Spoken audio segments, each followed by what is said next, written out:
This Friday, left-wing panic beginning to set in as the inevitability of Donald Trump heading the Republican ticket for a third time becomes reality. The liberal media has always underestimated Trump's shrewdness in tapping into the disenchantment of traditional-minded Americans, and that's what's happening now. Millions of voters are seething at a country that routinely disrespects them. Racial preferences in hiring and college admissions, gender bending in full view of children, the mocking of religion, excessive taxation, failure to enforce the law. All of these things stimulate anger, not just disagreement. Nikki Haley, a conservative woman, understands the issues but does not know how to tap into traditional angst. Trump is a master at that. And so the nation faces hatred on both sides as the left despises the MAGA mindset. America is also experiencing a tremendously incompetent president whose far-left posture and fuzzy demeanor is causing significant harm. Even those who dislike Donald Trump should understand the nation's decline in 3 years under Biden. The gamblers have Mr. Trump the favorite to win. That might happen. Back after this. If you thought booking your timeshare was difficult before, you know it's almost impossible now. For more than a decade, Lone Star Transfer has helped thousands of owners legally and permanently get out of their never-ending timeshare fees. Lone Star Transfer guarantees the release of all liability to your timeshare in writing and in a specific time frame. For free, no obligation consultation, please call 855-551-7066 or go to LoneStarTransfer.com. That is the Morning O'Reilly Update. More analysis later on. This hour, the Vic Porcelli Show, brought to you by Connor Roofing. You can count on Connor for all your roofing needs. Visit ConnorRoofing.com. That's CONNER Roofing.com. Vic Porcelli. Come on, you're Italian. You understand. Every day is a busy day all of a sudden. You talking to me? You talking to me? Tough and smart, and I love Italian, so, he's definitely Italian. At least I have this show to come and talk about it and let some stuff up. What kind of a show are you guys putting on here today? The Vic Porcelli Show. Good morning, freedom lovers. Good morning, freedom loving Ken Williams. Good morning, Vic Porcelli. How you doing, baby? I'm doing great, man. I'm feeling good. All right. Got ourselves a Friday here. And before we get into it, it is so cool to work at this radio station. I know. Because we are right in the thick of everything going on in Missouri right now. We are. Between, everything we talked about the supermajority that we waste every session, to Nick Schroer wanting to have a duel, to, Bill Eigel trying to get expelled. Not trying to get expelled, but they want to try to expel him. And, between, Nick and Justin Sparks and Bob Onder, all people who are associated with our radio station. Yeah. It's great. It feels good to know that we're in there, and I think we need to make sure that they understand also that we stand behind them. Yeah, absolutely right, and with them. I want to get this out of the way too because I want to talk about this more than once today. Dr. Randy Tobler, his show is tomorrow morning 6 to 9, and he is going to have Senator Cindy O'Loughlin, who is part of the problem with the whole thing. Yeah. And then the segment right and that's after, at 8:10. I'm sorry. Perfect, Ken. That's at 8:10 tomorrow morning. And then the very next segment will be with Nick Schroer. Yeah. So be sure you're up early and listening to Randy Tobler tomorrow. If you don't get up early, catch it on the podcasts or on the streams because it's going to be one good heck of a Randy Tobler show for sure. All right, today we've got David Stokes, Director of Municipal Policy at the Show Me Institute. Still couldn't find his way here to the station. That's just fine. Mr. Connor's Neighborhood at 9:25. Secretary of State Jay Ashcroft, 9:41. Lots to talk to him about, of course. Susie Moore, the Deputy Managing Editor at RedState.com at 10:05. 10:25. Kevin O'Leary, yeah. Mr. Wonderful. Mr. Wonderful, yeah. He is a real estate developer. I mean, that's how he really made most of his money. And he says that Donald Trump hasn't done anything that any other high-stakes real estate developer has done. It's par for the course. It's part of the job. And why is he on trial? Because it's Donald Trump. Right. If anybody else, it wouldn't matter. And then the wheel of audio clips at 10:41. All right, who's doing our Friday Pledge of Allegiance, Ken Williams? Well, you mentioned Nick Schroer, and I thought, why not? Heck yeah. Right? Let's rev it up. Nick, go, baby. I pledge allegiance to the flag of the United States of America and to the republic for which it stands, one nation, under God, indivisible, with liberty and justice for all. All right. Thank you, Nick, very much. And are we at the end of the weekend? Are we somewhere near It's Friday. We are! Fantastic! Speaking of Speaker Tim Jones, huh? Yeah. And Tim Jones, who is the director of the Freedom Caucus. Yeah. I can't believe how this radio station is right in the middle of everything, and I absolutely love it. All right, let's get to business here. David Stokes, Director of Municipal Policy at the Show Me Institute. Good morning, David. How are you? Good morning, Vic. Good morning, Ken. I want to get into this dueling aspect here. Okay. I would love to see dueling come back. I would love to do a policy duel with somebody one day. Oh. But when I duel somebody, I want the duel to consist the weapon of choice to be breakdancing. Oh my God. The visual. I don't want to even think about that. You know what's funny is, and for some reason when you said that, it popped into my head. When we were young, we used to have mob hits, right? One of us was always one of the victim, and you didn't know where it was going to happen or when it was going to happen. You can get out of your car, and 3 or 4 of us would all surround you with water guns. Oh, that's like great. Water rifles or whatever you call them, the big ones, And you had to play along. If you were the hit, you had to do like the Sonny Corleone thing, and you had to fall down. We were complete idiots. Oh my God! But yeah, I'm up for duels. Yeah. No problem. Count me in anytime. We'll just go back to the classic film Beat Street 2, Electric Boogaloo, and we'll just bring it to life, man. I'll tell you what, you can tell me about it. I don't know if I want to watch. I'm kidding. But we all want to watch you break dance. Okay, so America Center want $20 million more dollars? More, yes. It's always more. For the downtown convention center. I think the main job of the downtown convention center is to keep spending more taxpayer money on itself. It's this self-perpetuating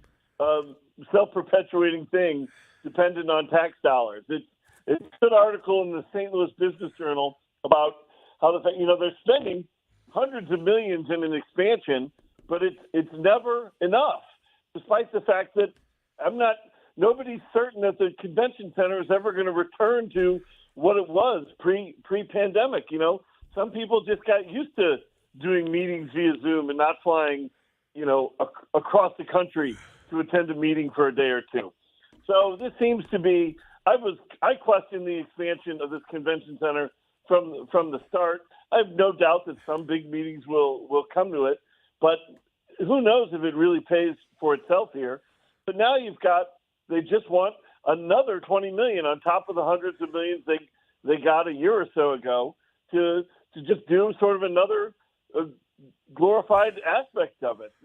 Nobody knows if this corridor they want to build is truly necessary for it, but it's almost like the money's sitting there. And when you consider all the RAMS funds that the city of St. Louis and the county are just sitting on, I guess the money is just sitting there in a way. So the Convention and Visitors Bureau wants it for the convention center, and maybe it's a good expenditure. I doubt it, but I'd be happy to be wrong. But the point here is that just remember, with government, it's never enough money. They're always going to ask more from the people or the taxpayer. And it's going to bring the total to $260 million so far. I mean, I don't know. You know what I'm thinking about, David, while you're talking about the America Center and everything, and I don't know why, but Janae Edmondson, who was a volleyball player who came here for a volleyball tournament at America Center, the Dome, whatever you want to talk about it, and a guy who has 50 warrants out on him hits a car who hits Janae. She loses her legs. I mean, what about public safety as part of the money around that dome? Because are we really going to be that naive to think, oh, yeah, it's safe, it's fine, nobody will ever hurt you? Exactly. I mean, that's why taking this Rams fund and the other money they want to put towards it, if there's anything they should be spending this on, it's trying to hire more police officers, whatever it takes to do that. And I have no doubt that they are trying to do this. I don't want to sound, like they're not trying. But there's no more important expenditure for that type of money than public safety and policing down in the city of St. Louis. And for the sort of $20 million more for some sort of probably unnecessary corridor beautification expansion, I think it sounds silly. Look, well, might it help bring another big convention in? Perhaps. I mean, anything can happen. But if the advantages we have of being in the middle of the country, being close to a lot of people, if that's not enough, I don't know why a $20 million corridor expansion and a new connection from the various buildings in the project, I don't know why that's supposed to do it. It's just money. It's there for the asking, so they're going to ask, and they're going to spend it if they get it. Yeah, they're definitely going to spend it. I don't know. It's funny that Tashara Jones is all about it, right? I'm the mayor. I think this is a great idea, and there's so many other things. Okay, when you said corridor, I didn't know you really literally meant a corridor. I thought we were talking about, like they call like the corridor, like the Northeast corridor is like the part of the train schedules and stuff in the Northeast. But you mean an actual corridor, right? Yeah, like they want new connections to the various parts of the larger complex. Okay, so why is that? So they don't have to walk outside because it's not safe out there. Right. What else could it possibly mean? Right. You're putting two and two together here, Vic. Exactly. That's perfect. And it goes back to public safety. Let's worry about that. Yeah. All right. I used to dream of living in a corridor. That's it used great. to be a palace to us. Okay, Dave, let's talk about Fontbonne University and Webster. Top officials there are leaving. It's funny. Do you remember? Of course you remember. You're David Stokes. 141, just a little bit north of Manchester, for years and years was John F. Kennedy High School, member Catholic high school. And it went out, it went under, it was gone. And then it was Fontbonne University for a cup of coffee, and then that went away. I mean, what's going on? Right. And I do remember John F. Kennedy High School. I've got some friends who went there. It was a fine archdiocesan Catholic high school out in West County there. I remember it well. So Fontbonne and Webster, I take no joy in saying this, but these schools are in a lot of trouble. And the Post-Dispatch and the Business Journal have had some good stories on it, but in particular, I don't know why I focus on Fontbonne, perhaps because I live very close to Fontbonne. I mean, how does this survive the next 5 to 10 years is the real question here. And attendance and enrollment is way down. Look at this article now about all the senior administrators leaving. Revenue is way down. They started this sort of absurd 7-on-7 football team program 2 years ago, as if a 7-on-7 football team was going to turn the school into Ohio State all of a sudden, and it didn't work out at all. The students came in, many of them, I shouldn't say most, many of them were not really ready for college. Grades were terrible, and most of the players were only there for a year before they all left.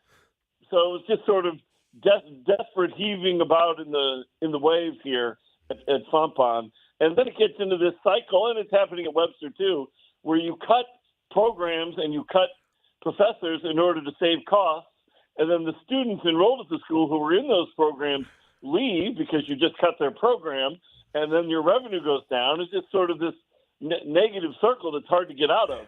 And what happens to Fontbonne in the long run, I have no idea, but I will be pleasantly stunned if Fontbonne is still here in 5 years. Perhaps because it's a larger school. I think Webster University will still be here in 5 to 10 years. I very much hope it will be. It might be in a greatly reduced form there in the heart of Webster Groves. But Fontbonne, I think, is really going to be struggling. And whether that property becomes just a new expanded campus of Washington University, or if somebody just builds some homes or condos there. Look, it's obviously in one of the wealthiest parts of the St. Louis region there at Wydown and Big Bend. I mean, it's a gorgeous area.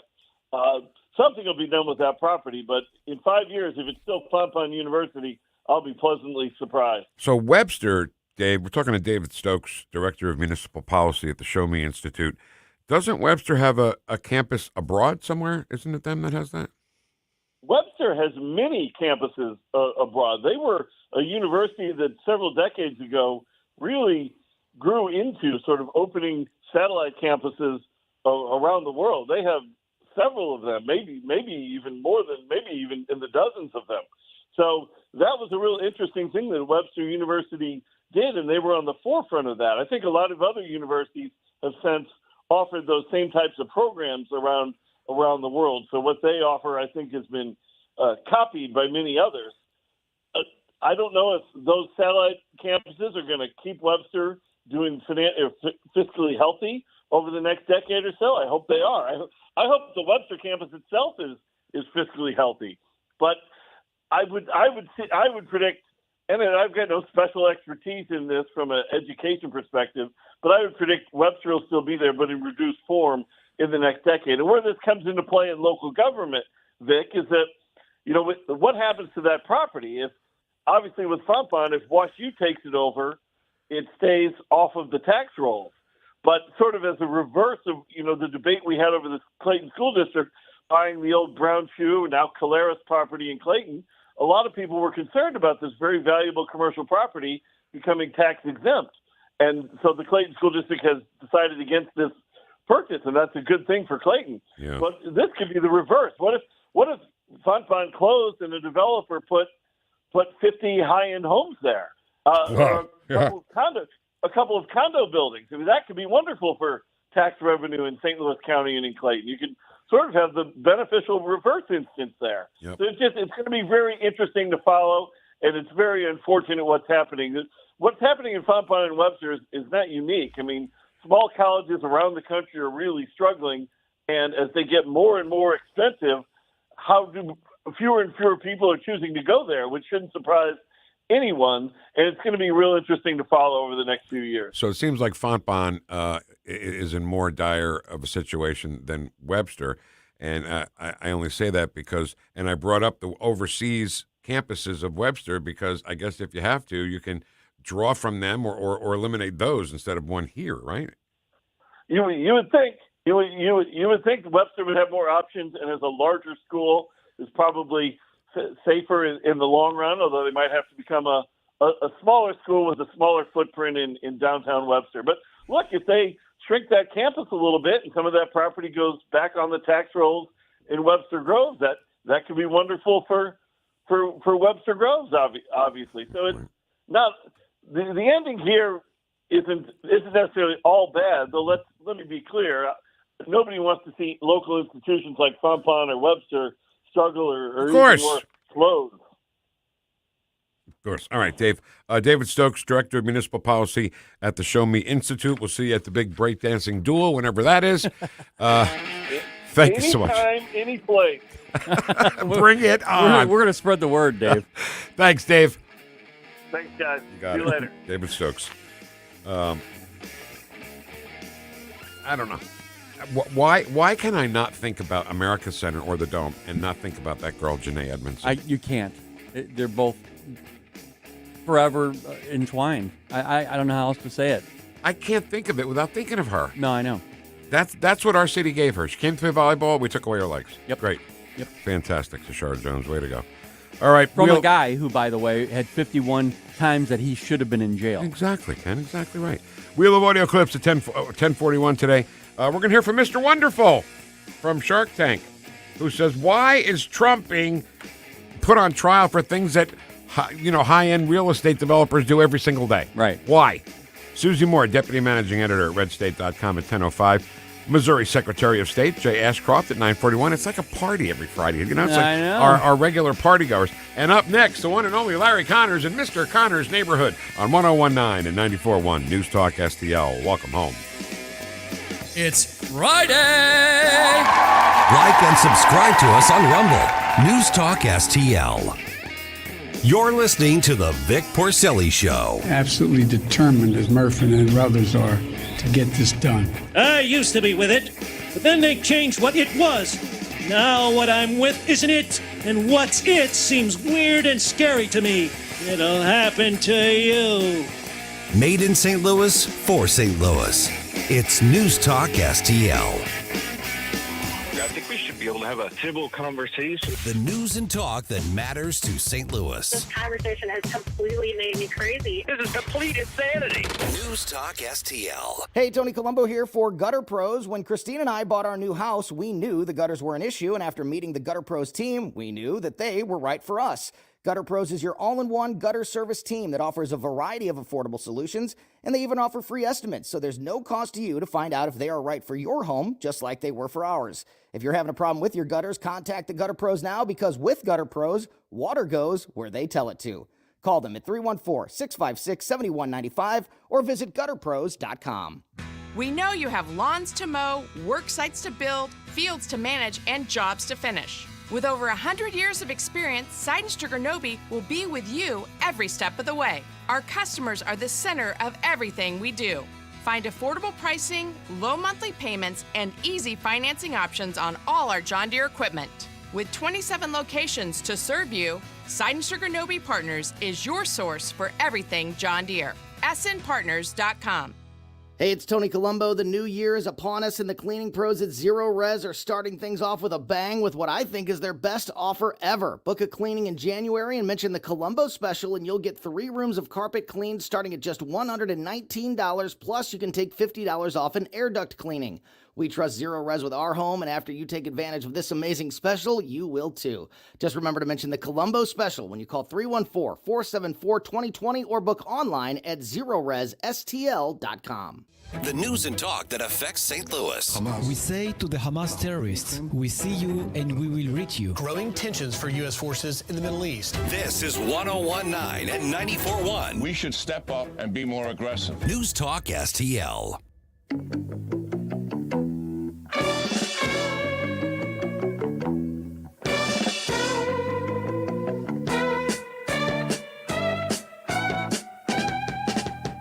Whoosh. Talk lines are open now at 314-912-1019.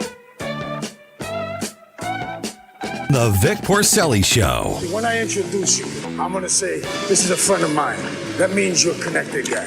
Now, if I said instead, this is a friend of ours, that would mean you were a made guy. Capiche? On News Talk STL. Capiche, we got it. Okay, I'm sorry. 10 seconds. I don't want to take time away from Larry. Okay. This song you're playing here? Yeah. I pulled into a parking spot at Deerberg's not too long ago, and I hear this song loud in the car next to me, right? So I turn around to the guy, and I started mouthing the words, you know? I was like, Sugarloaf, right? Yeah. So we have a whole 20-minute conversation. Your friends, immediately. Exactly right. Exactly right. All right. It's a Friday, of course. Wheel of Audio Clips at 10:41. Mr. Wonderful is going to tell us that basically Donald Trump isn't doing anything different than any other high-stakes real estate developer does, but somehow he's on trial for it. I don't get it. Susie Moore, Deputy Managing Editor of RedState.com at 10:05. Our Secretary of State, Jay Ashcroft, at 9:41. And right now it's time for Mr. Connor's Neighborhood.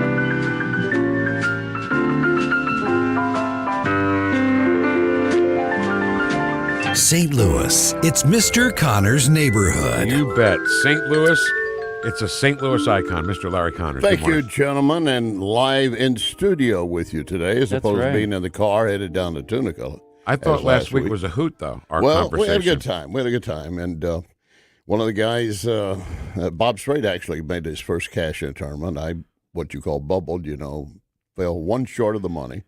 Another guy made about $4,000. Another one made 22, and then one guy couldn't come back. He was going to come back Monday, but because of the ice storm, he stayed down there. He ends up winning a tournament for $6,500. Wow! So, yeah, Fantastic! Bring me an ice storm. Yeah, no kidding. I'm telling you what. It just sounded so fun. You're just driving down there, the wind in your hair. Ken, I got to tell you, except for the wind in the hair. I know. What? You and I both. What? Right? No wind? Okay. So, but Ken, I remember that one World Series of Poker event that I played in and cashed in when it was Harrah's, when Hollywood was Harrah's. Right. Andy Kazin, my buddy Andy Kazin, and I played in it.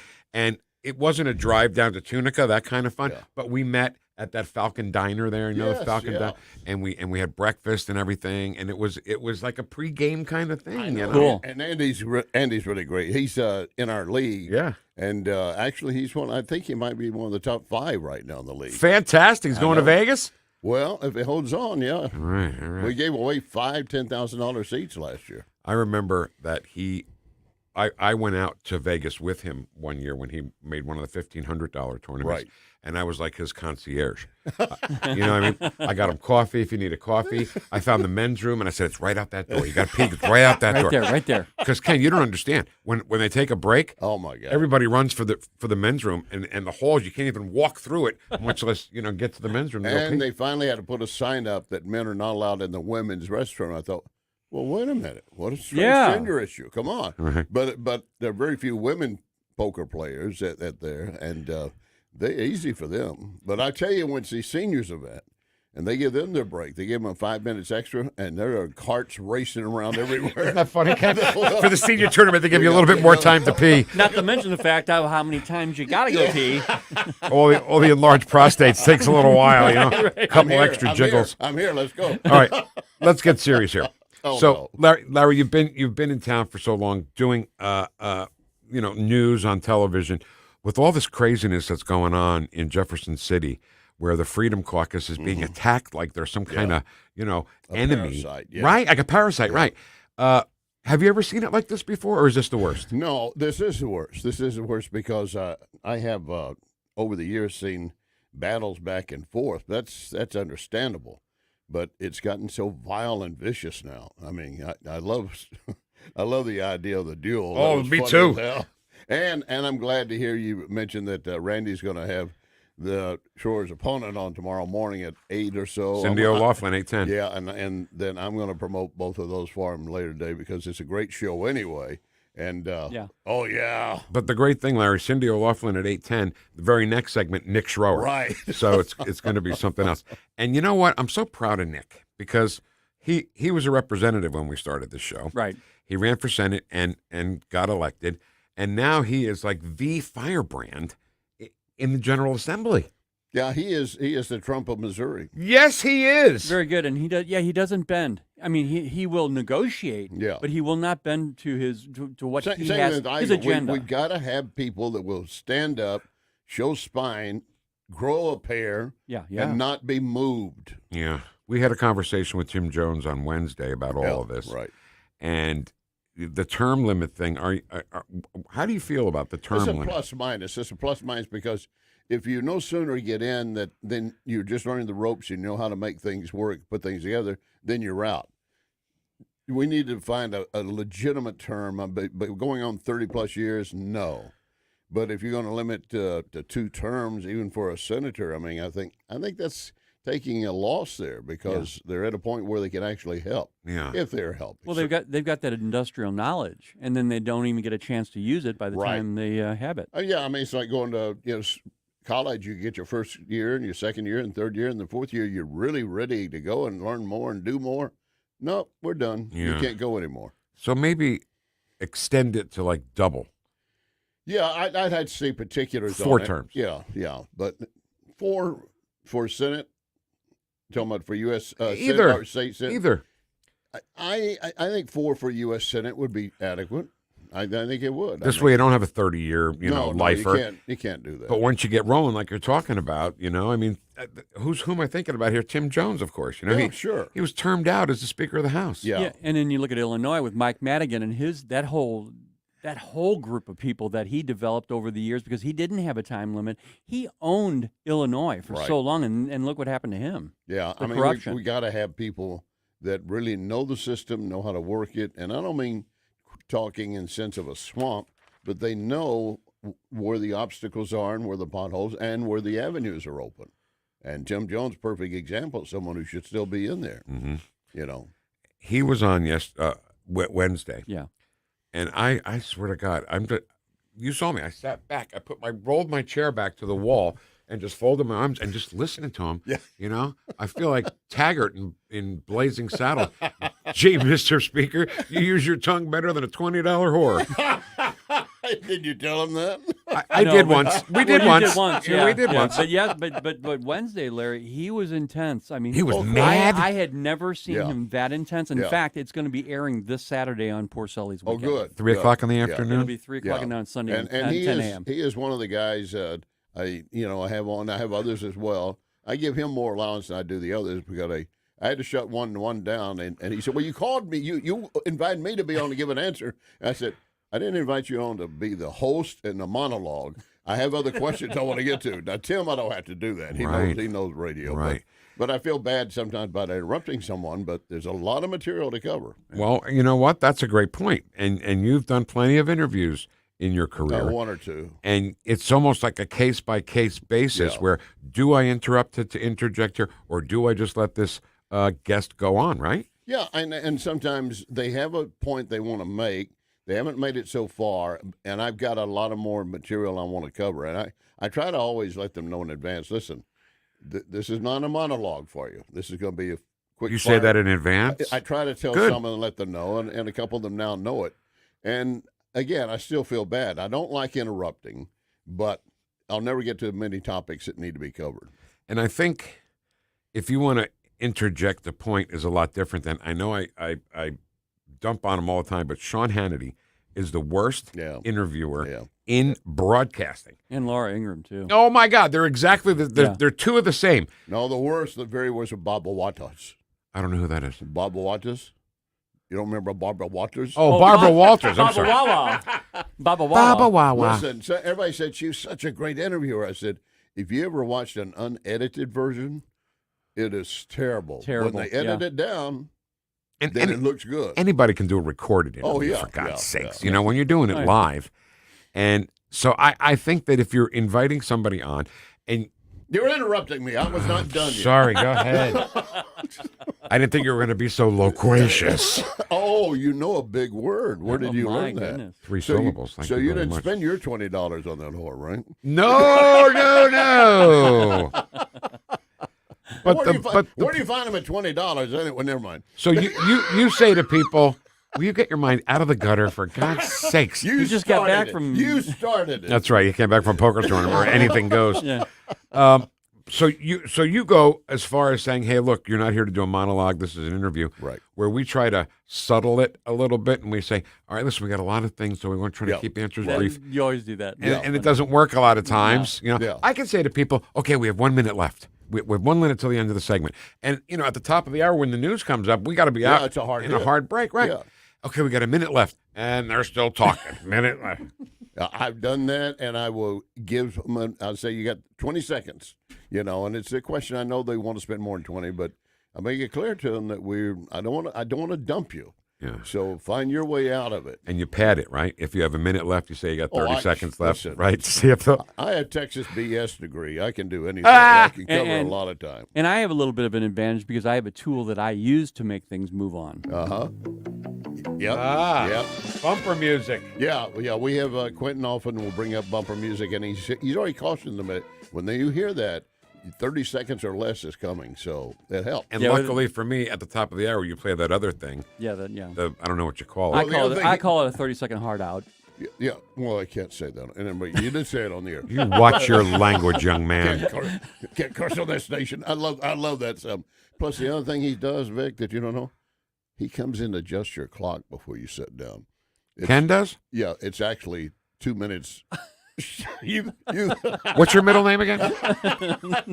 Ken, what's your middle name again? Stealer. Trouble. What's your middle name? Ken Thunderstealer. What is your middle name? James. Kenneth James Williams. Don't you be messing with my I clock. see him in there turning the clock a little bit, so you. 6 to 8 o'clock tonight, Larry Connors, USA. Hey, let me tell you 12:03. something. I'm going to interrupt you. Huh. Because Maybe we should have a discussion about interrupting. Because it's me. But one of my guests I'm going to have, well, first of all, I'm going to have Dakota Wood in the first hour. He's So great. an update on some of the, Awesome. yeah, absolutely. Marine also. Update on where our military status is with everything going on. And then the second hour, Rob Carter, who's going to start his show next Monday night. We'll be following my program every night. And Rob's exquisite, sharp. You guys, you've had him on. You know exactly. Ken, what's your name? My name's Larry. Yeah. Second time I did that this week, didn't I? Mr. Connors, Steve. Mr. Connors. Yeah. We are cornering the market in local radio.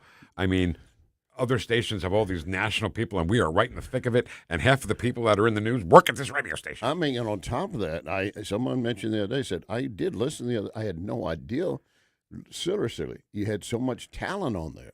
And one of them that was standing there agreed, and he was not a sold conservative. He was just believing that, man, you guys really cover things. Fantastic.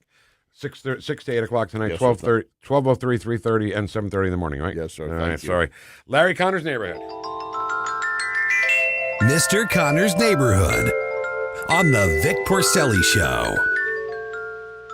All right, coming up next, the Secretary of State for the state of Missouri, Jay Ashcroft. Larry came in and locked the door so nobody else could come in. Open the door. You locked the door. On 1019, 94.1, News Talk STL. Welcome home. Follow us on Rumble at News Talk STL. The Vic Porcelli Show. So I say this gently. The Biden administration sucks. Made in St. Louis for St. Louis. It's News Talk STL.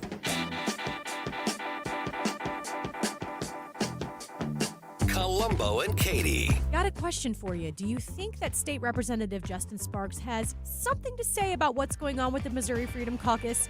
I bet he does. We're going to get his opinion on Thursday, as well as Dr. Randy Tobler. Weekdays at 2 on News Talk STL. From home improvement to replacement, do-it-yourself electrical projects can be shocking. That's where Grasser Electric can help. They've been lighting up St. Louis for years. From ceiling fans and dimmer switches to repair or replacing your electric. No job is too big or too small for your home or business. Grasser Electric will even install emergency backup generators. So call Grasser Electric today before the sparks start to fly. 636-441-5200 or go to grasserelectric.com. Get charged up on the truth. Power Punch with Larry Behrens. Everyone's talking about the $6 billion Joe Biden sent to Iran just about a month ago. As well they should be. But did you know he has opened up the money flow to Tehran for well over a year? He doesn't want to talk about it, but we will. Power Punch with Larry Behrens. Saturday afternoons at 4 on News Talk STL. Get more Power Punch at powerthefuture.com. Hey guys, Columbo here, reminding you that if you belong to an organization like a school or a church, or your kids are part of a group or a sports team that needs to raise money, there's no better way to do so than with a TJ's Pizza fundraiser. TJ's Pizza has been helping local organizations raise money for over 30 years to the tune of tens of millions of dollars. A local company helping local people, and there's lots of different ways TJ's can help you raise big money fast. Get started now at tjspizza.com. This hour, the Vic Porcelli Show, brought to you by Connor Roofing. You can count on Connor for all your roofing needs. Visit ConnorRoofing.com. That's CONNER Roofing.com.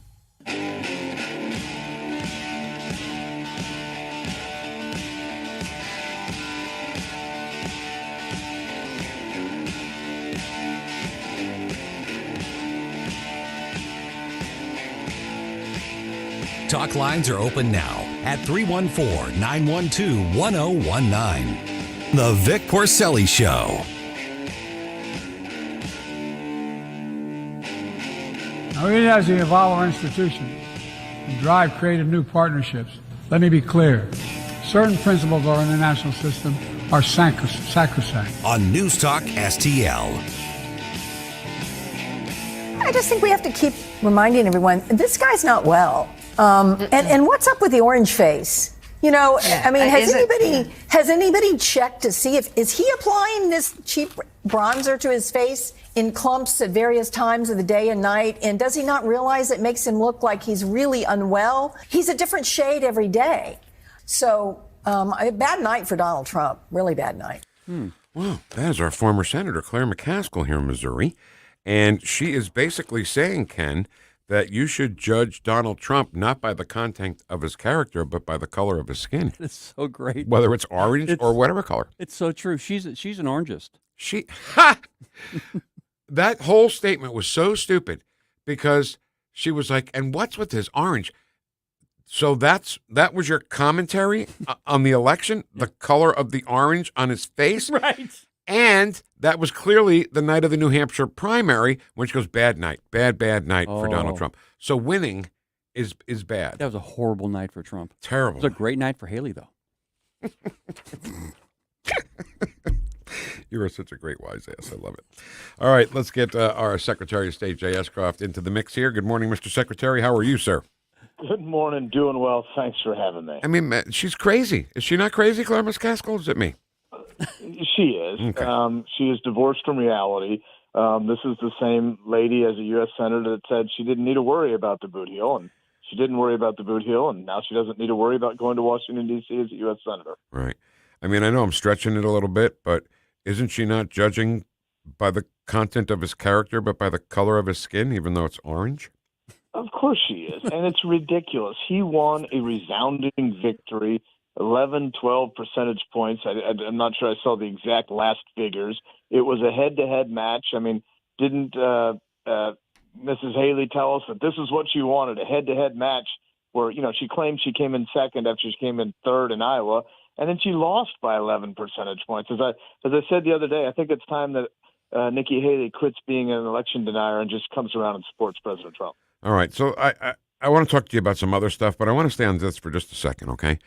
Because the things that you hear on the left-wing media from like Jen Psaki and Rachel Maddow, honestly, with a guy who is so experienced in elections like you are, if Donald Trump is elected, do you believe we will never have an election in this country ever again?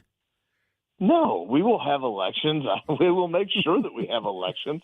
They clearly don't understand the Constitution. They don't understand the authority of the states. And God bless you for listening to those people, because I sure don't waste my time. We need to find out what the enemy's saying, right? You can't fight the enemy if you don't know what they're doing.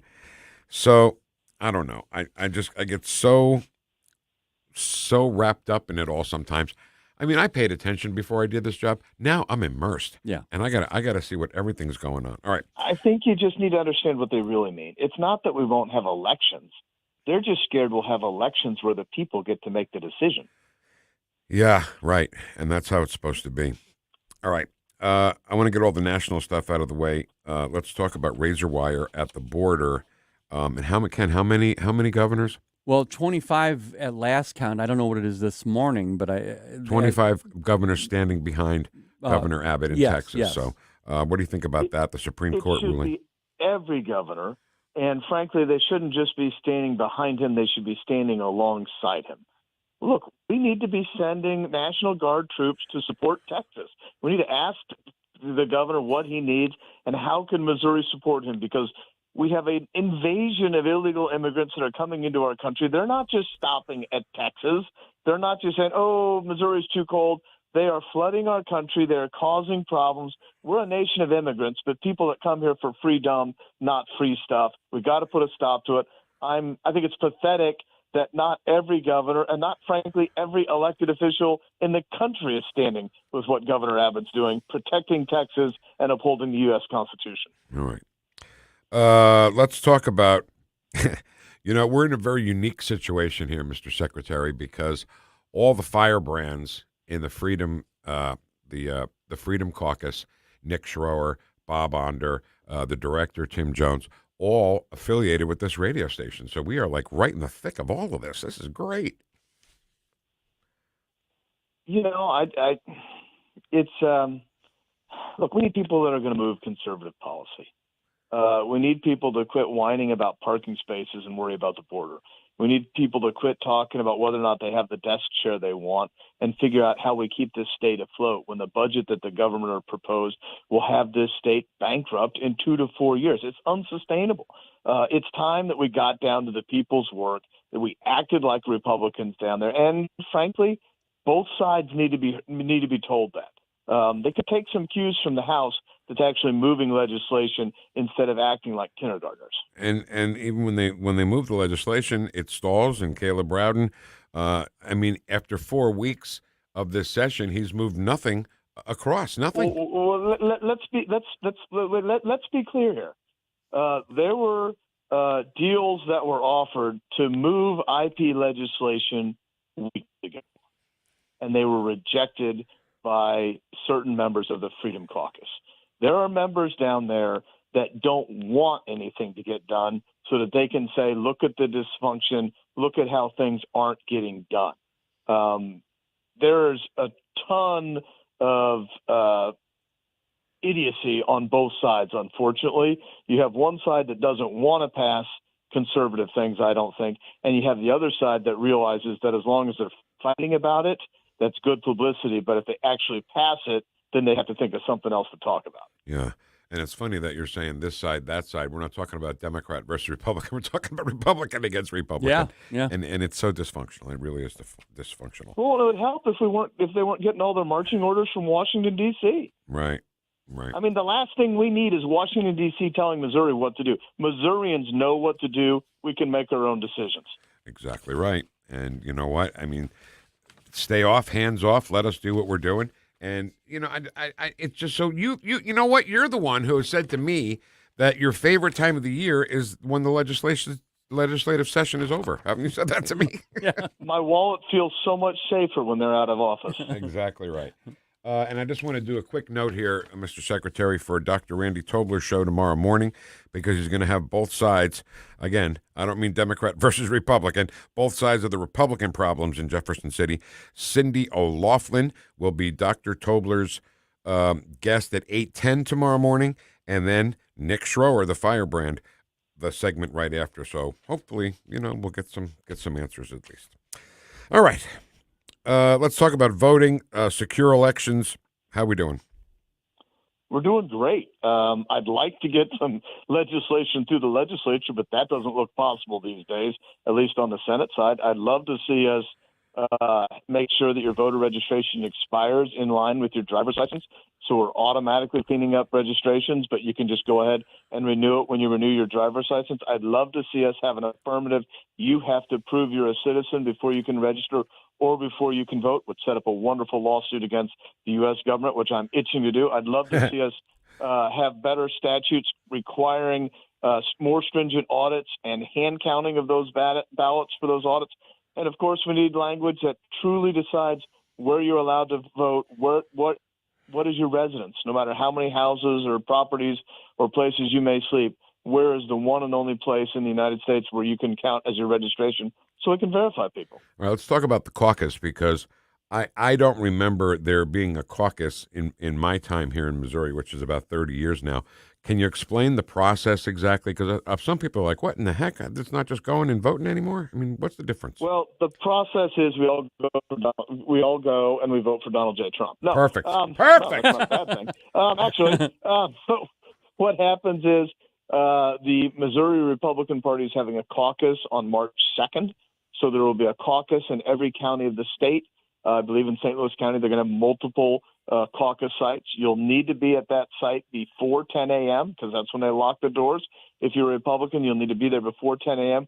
with your government-issued photo ID. That's how they will help start the process of picking the delegates to go to the Republican National Convention this summer. The Democrat Party, I'm not sure how many Democrats listen to you guys, but the Democrat Party will be having a mail-in election. The deadline for those ballots to be turned in is March 23rd with limited in-person voting. The Libertarian Party is having a state convention. Anyone that is affiliated or wants to, is a part of those parties, reach out to your state party. The phone numbers, contact information on the Secretary of State's website, and find out how you can take part. Are you concerned at all? Because when it's a regular election, a primary or a general election, you go when you want to go, in between 7 a.m. and 6 p.m. or whatever they close. Are you concerned at all about the level of commitment by voters to go and dedicating this much time and getting there on time and all that? Are you worried about that? I'm not worried about that. I'm worried about the parties running these operations. you may guess, I don't think a whole lot, actually, of the National Republican Party or any of the parties. I think that most of them are pretty dysfunctional, and we, the people, need to be in charge more so. So I'm worried about, the state parties running these. I'd feel a lot better if I had some role and could say, hey, guys, you have to do it this way, or if you do it that way, you're going to screw things up. Don't do it that way, but I can't. All right. 10 o'clock is when they shut the doors. That's March 2nd, which Ken has informed me is a Saturday, so that's good news, right? At least you got a weekend day. Right before Super Tuesday. 2 days before Super Tuesday, which is crazy. Yeah, a couple days before Super Tuesday, so that'll be big. Right. Yeah. In a minute, I'm sorry to only give you a minute. Can you explain the ERIC thing, the Electronic Registration Information Center, and what's going on with that? Yeah, it was supposed to be a nonpartisan organization to help states clean their voter rolls. We joined it under those false pretenses. Turned out they weren't doing that job. They were partisan. Missouri's been one of the main reasons that 9 Republican states have left it and said this isn't working. We're not going to waste taxpayer dollars on it. So that's why we left. It was taking care of taxpayer dollars, and the state auditor has no say over it. All right. Wow. How's the campaign going, sir? It's going great. Sadly, we're moving into rough waters. Our state's going to be bankrupt in 2 to 4 years, and our elected officials just don't seem to care about it. I mean, our governor said he's reducing government, but we're expanding the budget up to $53 billion. Yikes. Wow. All right, Missouri Secretary of State Jay Ashcroft, thank you so much. Happy birthday. Oh, my God, I apologize. I forgot about your birthday. I got him. I'm so insensitive. All right, have a great day. I don't know how he puts up with this. I really don't. And he comes back every week. That's what I don't understand. Yeah. All right, Ken, do we have a minute or two to say hi to everybody in the chat box? Yeah, let's go Is that a possibility? That is a possibility. Ken, some chat box music. There we go. Let's see. Good morning. God gave us another day. Yes, he did. Yep. GMVH, it's Friday. Amy says, good morning, Vic Heads. It's Friday. Everybody's saying the same thing. It's great. GMVH. That's Susie Moore, who we'll talk to in just a couple minutes here. I'm a Webster alum. I'd be sad to see it gone. Ken, Webster University is a big deal, right? My nephew graduated from there in music. Campuses all over the world. Yeah. I thought there was just one in England or something like that, but apparently there's a bunch. Yeah. And I told you the story Thursday about Chris was in a Webster Film Students movie. Yes. I mean, those film students, they're pretty good, man. I've always held Webster in such high regard in the output that they have. Yeah, and that it's so close. It's like, close to me. Yeah. But it's a university. It's not like a little community college. It's a university. Right. Right there in Webster Groves. Happy Friday to all my News Talk STL friends. Ask Jay if he's going to get rid of personal property taxes. I forgot to do that. Yeah. All right, I'm sorry. Next week, I promise. Vic has beautiful hair, Ken. Yes, he does. Larry, nice hats. LOL. Happy Friday. Did you hear that? Vic has beautiful. Did you catch that? I caught it. I didn't hear you say anything. I caught it. All right, my God, get off my back. Good morning, Vic Porcelli Show, TGIF. It's definitely Friday. Everybody's all Friday'd out here. Amazing bumper music. That's my man Ken, you bet. But I have better hair. Good Friday morning. The former senator is a total dirtbag. This is talking about, what's her name? O'Loughlin? No, Claire McCaskill. Oh, Claire? Yeah. I still can't believe some of those comments she made. We may have to bring that up again. No mail-in votes, paper ballots. I think I have a feeling that what we're going to say next. I pledge allegiance to the flag of the United States of America. No fair elections. No peace. No fair elections. No peace. Right. We got it down, baby. Shush, Claire. Oh, Claire. Shh, please get tested. You have liberalitis. I have a God, they're coming in so fast, Ken. It's like moving around on me here. Well, yeah. I had a non-English speaking California driver's license holding fully tatted person trying to kick in my front door at 4 a.m. 2 weeks ago. Wow. You better get down to Southern Armory and arm yourself. You better. Yeah. All right. Thank you so much. It's Friday. It is Friday. And it's a hell of a Friday. In my head, looks good. I naturally whatever. Susie Moore up next after we listen to the news together on 101.9 and 94.1 News Talk STL. Welcome home. Whoosh. Tim Jones here with Dr. Kim Patton from Comprehensive Integrative Healthcare. Kim, you focus on the treating of neuropathy. What are the signs of neuropathy? The most common symptoms are numbness, burning, cramping, usually in the hands and feet. Tell me about the success you're having with your Restore Neuropathy treatment program. Tim, our program includes 8 distinct steps, offering a unique experience from other treatments. No surgery, no addictive medications, and we are seeing a success rate of 95%. Kim, that is incredible. How can people learn more? Visit us online at CIH.health. That's CIH.health. Do you have a car sitting around you want to get rid of? Then here's a great idea. Donate your car and help veterans and their families. Yes, one fast call to the Veteran Car Donation Program and we'll come and remove your car for free. Fast, free towing, and 24-hour response. You can donate most cars, trucks, or SUVs in most conditions. The proceeds raised goes to help active military, veterans, and their families, and you get a tax deduction. All you need to do is make this free call. Get rid of that old car and help the vets. We make it easy. Make this free call now and book your fast and easy pickup. Call the Veteran Donation Program now. Donate your car and help veterans and their families. Operators are standing by. Here's the number. 800-925-1596. 800-925-1596. 800-925-1596.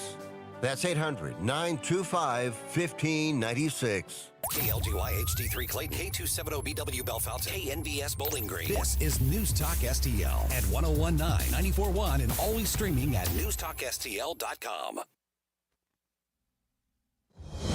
News this hour from townhall.com. I'm Rich Thomas. This is deadline day for Texas. The Biden administration yesterday gave the state 24 hours to give up control of Shelby Park. That's an unauthorized border crossing at Eagle Pass, a community devastated by a flood of illegal aliens and drugs. Texas Governor Greg Abbott says President Biden has abdicated his constitutional responsibility to secure the border and enforce the law, so Texas is doing what it can. 25 governors have rallied to Abbott's side. In addition to former President Trump, other Republicans, most notably House Speaker Johnson and Senator Cruz, are backing Governor Abbott as well. The RNC may be getting aboard the Trump train. The Republican National Committee is expected to consider a resolution to declare Donald Trump the party's presumptive 2024 nominee, even though only 2 states have voted. A candidate needs 1,215 delegates to formally clinch the nomination. If approved, the measure would further solidify Trump's control of the operation at a time when Nikki Haley is still competing against Trump for the GOP nomination. Haley raised $1 million after her second-place showing in New Hampshire. Calling Haley a bird brain, Trump says that anyone donating to her campaign would be permanently barred from the MAGA camp. I'm Lisa Dwyer. Prices rose 2.6% last month from 1 year ago. That's a 0.2% increase from November, according to the government. This is the Federal Reserve's go-to gauge of inflation, and the central bank will be holding another of its policy-setting meetings next week. A decline in mortgage rates has given pending home sales a boost, posting their largest monthly increase since back in June of 2020. And watching Wall Street, stocks are higher now. The Dow is up 154 points, NASDAQ ahead 22. More on these stories at townhall.com. The new FedNow system is paving the way for the digital dollar. It grants the government unprecedented access to your financial transactions. This isn't just an invasion of privacy. It's a direct assault on your liberty and hard-earned money. It's another reason why I recommend physical gold IRAs from the Birch Gold Group. I'm Lance Wallnow. I'm a news analyst and a podcaster with nearly 25 million downloads to people just like you who cherish their financial independence. A precious metals IRA can help you avoid the scrutiny of Big Brother while also preserving your retirement savings through almost anything, including economic crashes, political instability, and even hyperinflation. To find out more, get your free info kit on gold IRAs by texting the word FAITH to 989898. Birch Gold Group is the only gold company I trust. Get their free info kit and see how a gold IRA can help you. Text FAITH to 989898. Remember, there's no strings attached. Text FAITH to the number 989898 right now, and I pray you're blessed with... This hour of News Talk STL brought to you by Senior Memorial. Give Benjamin Schaefer a call at 314-866-8686 or visit memorialplans.com. Senior Memorial Heritage Protection. From the Michaels Flooring Outlet Weather Center. Patchy fog out there again this morning, but for most of us, not nearly as thick as it has been the last couple of days. Clouds still in control, though, and maybe a little drizzle possible through the morning, up to 47 this afternoon. Cloudy tonight, patches of fog down to 37. Saturday brings another chance of rain. Some showers around St. Louis, but chances are actually higher south and east of town. Tomorrow's high 44. Mostly cloudy and dry for Sunday, and the much-anticipated return of the sunshine comes on Monday. That's your First Alert forecast. I'm meteorologist Matt Chambers. Vic Porcelli. Come on, you're Italian. You understand. Every day is a busy day all of a sudden. You talking to me? You talking to me? Tough and smart, and I love Italian, so, he's definitely Italian. At least I have this show to come and talk about it and let some stuff up. What kind of a show are you guys putting on here today? The Vic Porcelli Show. All right, welcome home to 101.9 and 94.1. News Talk STL. I'm Vic Porcelli. That guy over there, he's Ken Williams. Sorry, I thought I was going to sneeze there. Sorry, hold on. Achoo. Achoo. We've got the Wheel of Audio clips at 10:41. We're going to talk to Susie Moore a little bit about Donald Trump and his testimony in the defamation suit. But Kevin O'Leary's got something to say about the Letitia James case in New York. Yeah. Which may surprise you that Donald Trump is kind of going on trial for something that people do every day, Ken. Yeah. That's basically, I can't put it any more simpler than that. And right now, of course, time for Smoozy Q. Oh, Susie Q, baby, I love you. Susie Q. I'm the boss. How about that? I should have listened to Susie Moore from the beginning. Deputy Managing Editor at RedState.com, Susie Moore. Good morning, Gabagool. She did it. God, I love that. I can't tell you how much I love that. All right, so your article from yesterday. I want to read the headline because I love the way you did this. You wrote short, sweet, question mark, and to the point. Donald Trump very briefly testifies in defamation suit, and the judge struck basically everything he said except yes or no. Right? Yes. Now, there's a little bit of background to that's kind of important to know. Yeah. So I'm going to try and do the Reader's Digest version of this. Okay, this is the second trial involving the same parties, but it's for statements that he made in 2019, whereas the one that went to trial last spring was for statements he made in 2022. So they're separate statements, but they're similar. Because they're similar, the judge already ruled in the current case that what he did constitutes defamation. So it's already been determined that he is guilty is not the right term, but he's liable for defamation. The only thing the jury is going to be determining in this trial is whether or not that defamation harmed E. Jean Carroll, and if so, what that's worth. Right.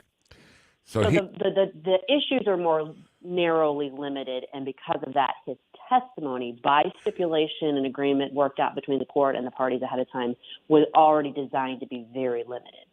Hey, Susie, real quick, E. Jean Carroll, this is about a defamation suit, but E. Jean Carroll actually mentioned recently that she loves her new persona. She loves her new caricature of herself. And, I mean, does that have any bearing in the case at all? Great question. It could have bearing in whether or not the jury determines that she was truly harmed by his allegedly or determined defamatory statements, yes. If they think that she's, going about her business and all hunky-dory, they may not be as empathetic to her claim that this has harmed her and is worth, substantial amounts of money. All right. So now I'm going to ask you a question. I'm not a lawyer. You are. So don't make fun of me if it's a stupid question. But if Donald Trump wins this, right, can he then sue her for defamation for what she said about him? Okay. So I'm not going to laugh at you. That's a fair question. The answer I can't limit it to yes or no. He already tried that in this lawsuit. He already filed a counterclaim early on saying, well, what you said about me after the first case is defamation, and that's been dismissed by the court. Now, that doesn't mean that he can't take that up on appeal and, eventually somehow emerge victorious. The thing that's going to limit him here is that there's already been a determination that's up on appeal too. So there's no easy answer to your question. Okay. There's less suspense in this suit. He's already been found liable for the defamation. It's really just whether or not they're going to say, yes, she was damaged and it's worth X amount of dollars. She's asking for $10 million in this one. So it would be nice kind of for Donald Trump to see her get basically zeroed or, given $1 for her trouble for this one. But it's a New York City jury, so who knows? Yeah.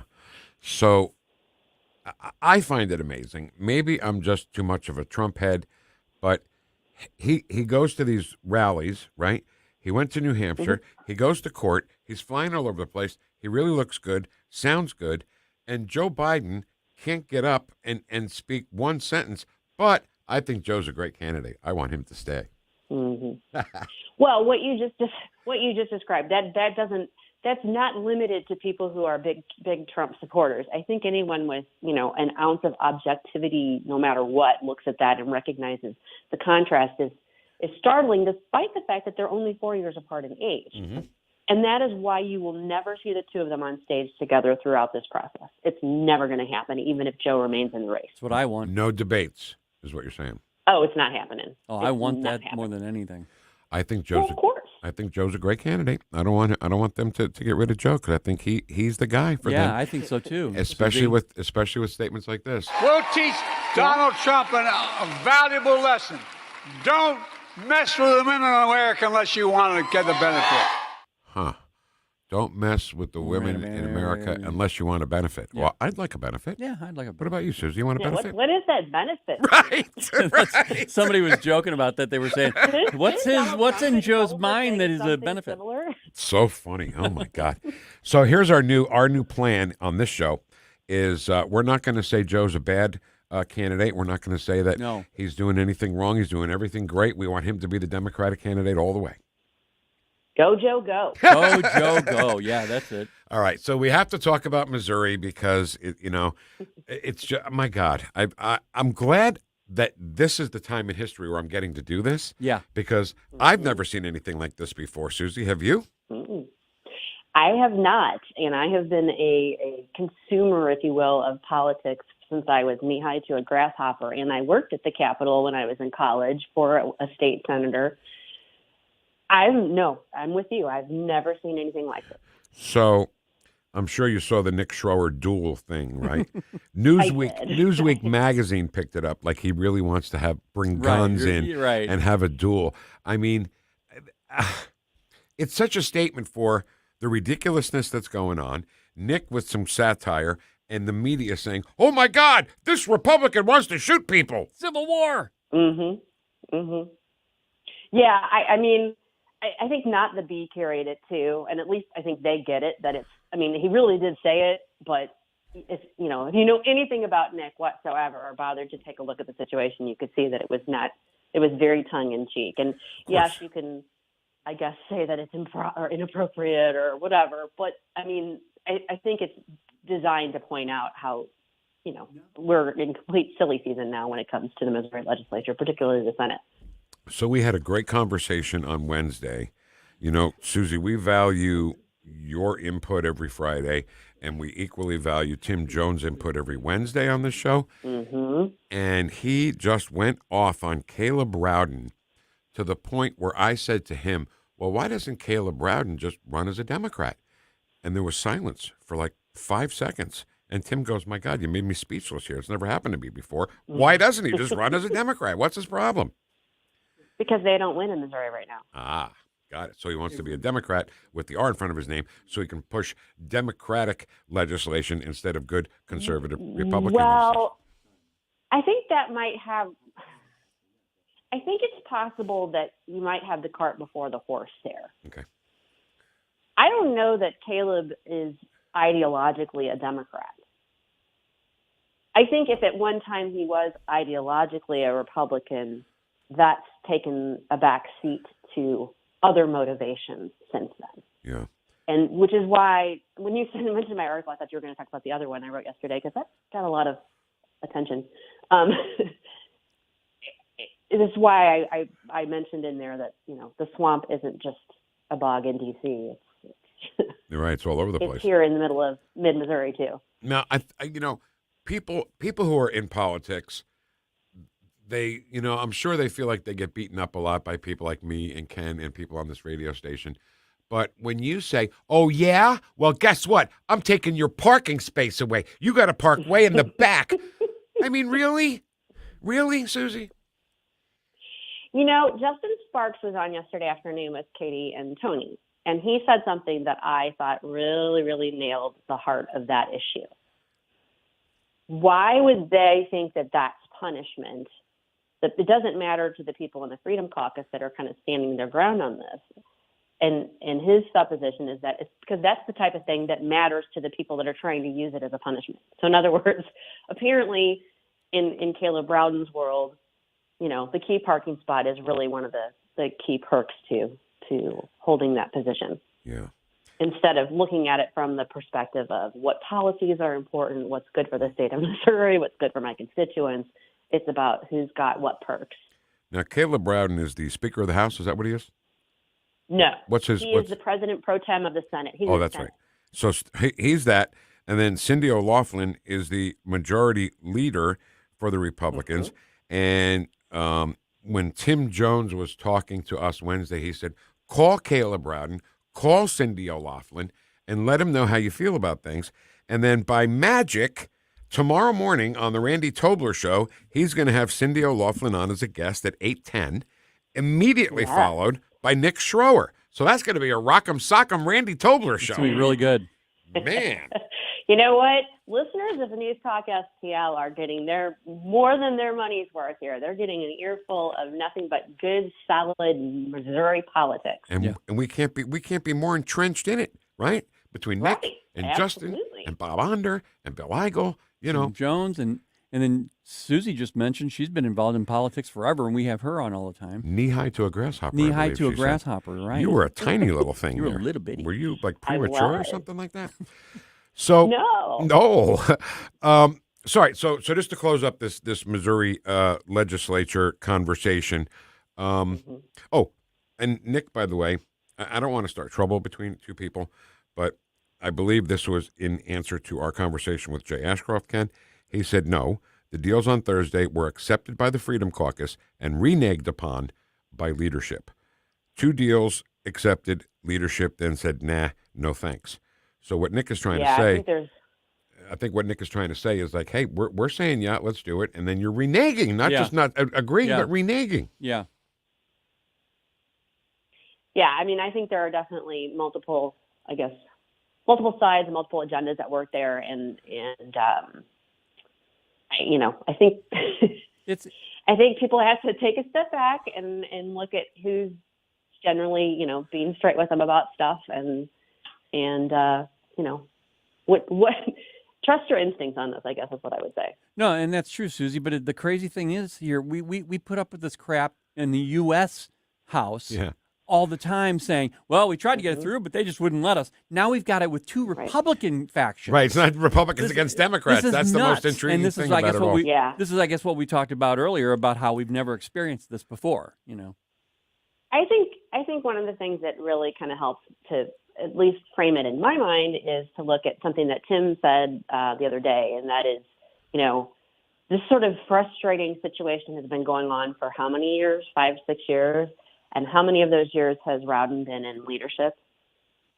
I don't know. About the same time. 5 or 6 years? About the same amount of time. Got that right. Yeah. All right. So let me ask you this. RedState.com is a national, international website, right? It's not just people in Missouri reading it and watching it. Correct. Now, this is getting national attention. Are you getting calls from national news sources about this because you're so close to it, being the deputy managing editor of the site and living in Missouri? No, I'm not getting that. I definitely know that it was seen around and about Missouri. And I know that national eyes are on the situation because then you have even people in D.C. kind of weighing in on it, Missourians in D.C. kind of weighing in on the situation. So it's definitely getting some attention beyond the borders of Missouri. Yeah, no kidding. I mean, when Newsweek magazine picked up the duel thing by Nick Schroer, I mean, I said to myself, my God, they think this is a real thing. Yeah. right? Yeah. And doesn't that go back to what we say all the time about the press, that they don't check anything, they just hear something and go with it? Yeah. All right. Yeah. I mean, it's yeah. All right, little housekeeping here. The conversation we had with Tim Jones will be replayed tomorrow afternoon, 3 o'clock, Sunday at 10 o'clock. Right. On Porcelli Weekend, which is brought to you by Steph's Pizza, where you can get a large for the price of a small every Monday.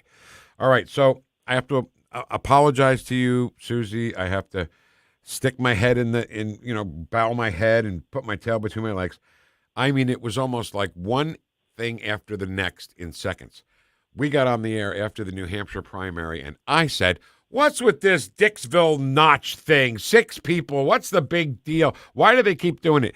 I know as soon said it. I went on Red State, and there's Susie's article about the importance of Dixville notch. So sorry about that. And thanks for making me look like a complete douchebag. No, you're not alone in that sentiment. I think a lot of people kind of grouse about it. But and that was my point in that little piece, was the fact that even though it's quaint and antiquated, it doesn't really mean anything from actually how the election is going to go standpoint. It's a nod back to tradition. And it's a reminder of the importance of participating in the civic process. And, I think it's one of those things where not everything about politics and even elections has to be so, stinking serious. It's okay to have a little lighthearted fun with your politics. Right. But here's the thing. The media, right, they use it to say, Haley sweeps Trump in Dixville notch. They make it sound so much, right? They do that. I did. That was my headline that morning, was Haley sweeps Dixville notch. I've got so much trouble with her. Yeah, I'm part of the media. Oh, no. But then I made the point in the article that it does that. That means literally nothing. And clearly it didn't in terms of the outcome of New Hampshire. Right. So, I guess you can be critical, I guess, of the headline if that's all people are reading, but then I would be critical of people only reading headlines. Right. They do, though. They do, yeah. I know. We're all guilty of it at times. Yeah. But, it's kind of, I just have fun with that sort of thing. Yeah. So Trump won New Hampshire by 11 points. Not enough for people. Claire McCaskill, you know what? Can you play the Claire McCaskill? Yeah. Did you hear Claire McCaskill's comments about him on MSNBC? I heard when you played him earlier, yeah. I want to play it again for anybody who's listening and may have missed it. I am stunned by this comment. Go. I just think we have to keep reminding everyone, this guy's not well. And what's up with the orange face? Has anybody checked to see is he applying this cheap bronzer to his face in clumps at various times of the day and night? And does he not realize it makes him look like he's really unwell? He's a different shade every day. So a bad night for Donald Trump. Really bad night. Isn't she saying that she it's not the content of his character, but the color of his skin? Isn't that not exactly what she's doing? That's exactly what she's saying. Susie, how that translates into a bad night for him is that's clear magic, I guess. Susie, it's orangism, first of all. It's orangism. and not only that, but you say that Donald Trump won by 11 points, but look at Nikki Haley's, the voters for Nikki Haley. They were Democrats, basically. Yeah. Independents who were saying that they were, the Democrats that were saying that they were independents, like 70% of them.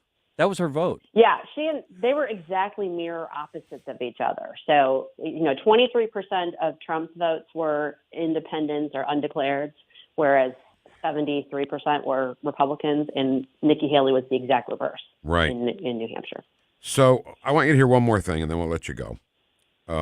Ken, I have no idea what number it is. I think it's right here. You got it? Yeah. So this is somebody who voted in the New Hampshire primary, and listen to his rationale on why he voted for Nikki Haley. Nikki Haley. And why did you vote for Nikki Haley? It's a vote against Trump. I think it would be better to have her against Biden in the elections than it would be Trump and her. Do you consider yourself generally independent, Republican, or Democrat? Democrat. So when you undeclared, you voted for Nikki Haley. If it was Nikki Haley against Joe Biden in a general election, who are you voting for? Joe Biden. Susie?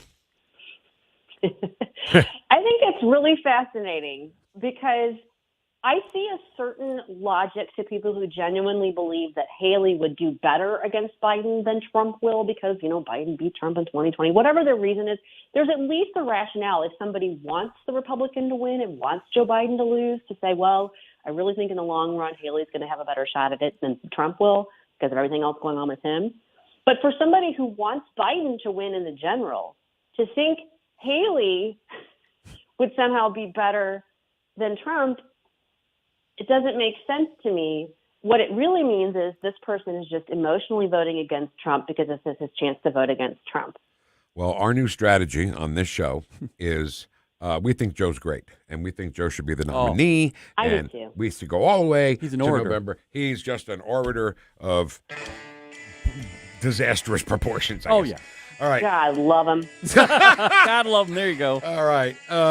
Deputy Managing Editor of RedState.com, Smoozy Q on Twitter. Gabagool. We'll talk next week. Gabagool, guys. Gabagool, guys. It's Friday. All right. The Wheel of Audio Clips coming up at 10:41. Next, Ken, I want to hear from Mr. Wonderful. You got some Mr. Wonderful Yeah, for me? you have a little bit there.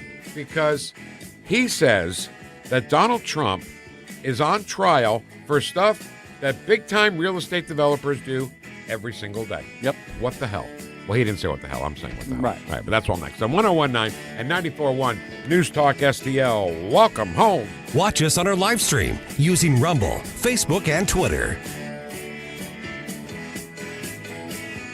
The Vic Porcelli Show. Most Americans are a $400 unexpected expense away from bankruptcy. That's Bidenomics in action. Made in St. Louis for St. Louis. It's News Talk STL. He's great. Joe Biden's great. I think he should be the nominee. How about you, Ken? Right? I think so.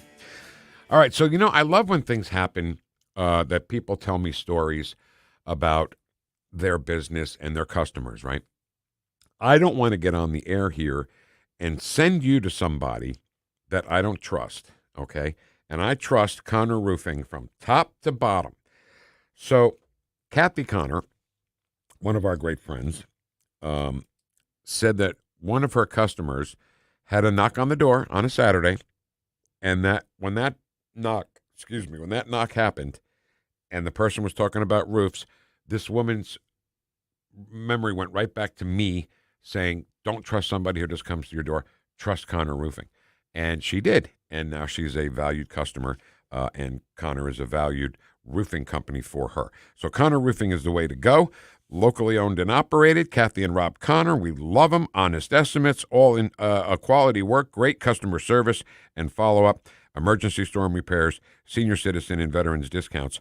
But before we close this out, Ken is tomorrow hosting a trivia night at Immaculata School in Clayton, and Kathy is part of that. She's Rob and Kathy Connor, they are the primary sponsors of it. It's going to be a great event, and it's going to be a lot of fun. Yeah, it's got a great host, that's Ken, and it's going to be a lot of fun, raising some money for a great school. So go to ConnorRoofing.com, CONNER Roofing.com. That's CONNER Roofing.com. Sundays at 5 on News Talk STL. All your hard-earned tax dollars and mine are going to fund illegal aliens who come across the border penniless, jobless, skillless, and they're given a cell phone, an identity, and a cash stipend every month. Mark McCloskey on fire. That beats your Social Security income if you should have the good nature to work your ass off your whole life and retire. Mark McCloskey on fire. Sundays at 5 on News Talk STL. Brought to you in part by Modern Weapon Systems in Fenton. Free speech is alive and well in America. Thanks for taking my call. Right here. You know what's going on? Have our great awakening. You see through the smoke screen. It's cool to be woke. News Talk STL. Until it's not. News, analysis, opinion.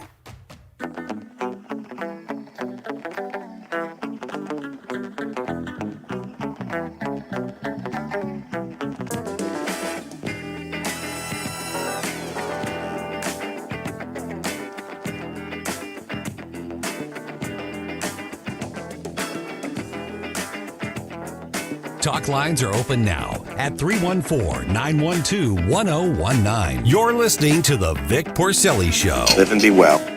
This is News Talk STL at 1019, 94.1, 99.1 HD3 and NewstalkSTL.com. Thank you for your call. You have reached the media line. For all urgent requests, please send your request by email. Merci pour votre appel. Vous avez atteint la ligne médiatique. Merci beaucoup. Yes, hi. I couldn't understand the French part, but it's Tucker Carlson calling from the United States. And I'd be grateful if you pass a message on to the Prime Minister, Justin Trudeau. We are coming to liberate Canada. We are coming to liberate Canada. And we'll be there soon. Merci. And he did. He went to Canada, and his speech in Canada was all over YouTube last night. Yeah.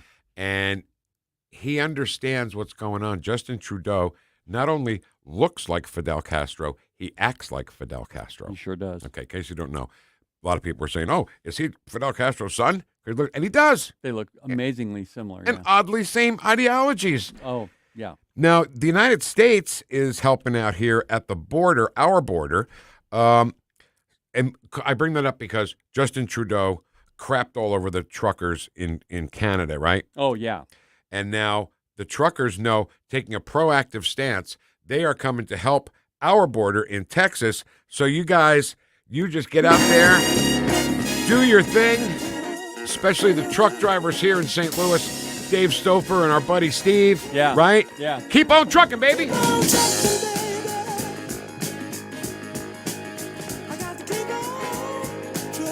Yeah. Ken, always, there's strength in numbers. Yes, sir. 700,000 trucks will be heading down to the border to help out. And I'm sure some of those trucks will have razor wire in them. Am I right? Yep. Yeah, I want to say Steve called a little earlier. I said, you're a little premature because we're going to be talking about it later. And he didn't know that. No, he just called the call. No, he just called to say hi. Yeah. So keep on trucking, Steve. Keep on trucking Dave. Keep on trucking all you truckers. I got full disclosure. I'm terrible at jokes, telling jokes. He gave me a joke to say it's really congested. It's not congested because there was a vapor. See, that's why I'm not saying it. But he had a joke for us, and he did, and I couldn't get it for him. It's just horrible. I can't do jokes at all. What's your problem with jokes? I don't know. Are you jokist? It's a mental block of You're some jokist. sort. Yeah, you're jokist. I'm a jokist. You're a jokist. At least I'm not an orangist. That clip we played there by Claire McCaskill. First she says he's not well. Yeah. Right? Let's take this whole thing apart here. She started by saying he's not well. Trump is not well. In reality, Biden is not well. I'm sorry, that's a mistake. Biden's great. Oh yeah, he's great. Totally healthy, totally cognizant. He should be the nominee for sure. Then, for about 15 seconds, on the color of his skin, being judged not by the content of his character, but by the color of his skin. Talking about what shade of orange and bronzer and cheap bronzer. He's not well. And then, at the very end, she says, bad night, terrible night for Trump. So, how many points does he have to win by for them not to say it was a terrible night? There's never a number. He won. Yeah, he won. But if you listen to that whole piece that she did, have you ever met somebody that has not a point at all, and they just start throwing out things like saying, "Well, he's always been that way." You can tell, they're nonsensual, but they try to just stab at him, and that's what she was doing. One of the headlines, not headlines, but one of the banners on MSNBC after the New Hampshire primary was Trump struggles to get 50% of the vote. Right. You won somehow. Hey, Steve's on the phone. There he is, my man Steve. How you doing, baby? Hey. Yeah. Right. Love that. So you're a better... Okay. Cut it off. I'm trying. Stop it. It's got a mind of its own. Ken's not a very good joke teller, I'm Steve. not, so as Steve, long as your sorry. joke isn't dirty, it doesn't have any dirty words in it, go right ahead. No, it's not dirty at all. I actually told him twice, so out of fairness. So there was a truck overturned last night. It was hauling Vic's vapor sticks. Okay. Yeah. there was no congestion for 8 hours. Ah, There perfect. you go. You couldn't handle that? That was easy. No, I couldn't hear him, and it was just weird. Nah, no excuse. No, it's a mental block. No It really is. I just don't tell jokes. All right, Steve, listen, keep on trucking, baby, okay? All right, buddy. Have a good day. Thank you. All right, see ya. That's Steve. The Vicks Vapor Rub was all over. It's There a was no mental block, congestion. Vic. It's a okay. mental block. It's fine, Kenny. I'll handle the jokes, okay? Good. All right. Now, we still have time for this, right? Oh, yeah. Oh, yeah. So Kevin O'Leary, we know Kevin O'Leary. Yeah. He is Mr. Wonderful on Shark Tank. He is he's a billionaire. He's a billionaire. Yeah. He's made some of his money. I mean, he's made a lot of money with some of the products on the show, by the way. Oh, yeah. You know, the cupcakes in a jar. And he never messes around, man. No, he doesn't. And he, though, made a lot of money in real estate development. And he is absolutely shocked that Donald Trump is even on trial for stuff that people do every day. You've been doing real estate for decades. Does this case strike you as odd? Well, let's leave out Trump for a minute and let's leave out politics and just talk about what happens in real estate development anywhere.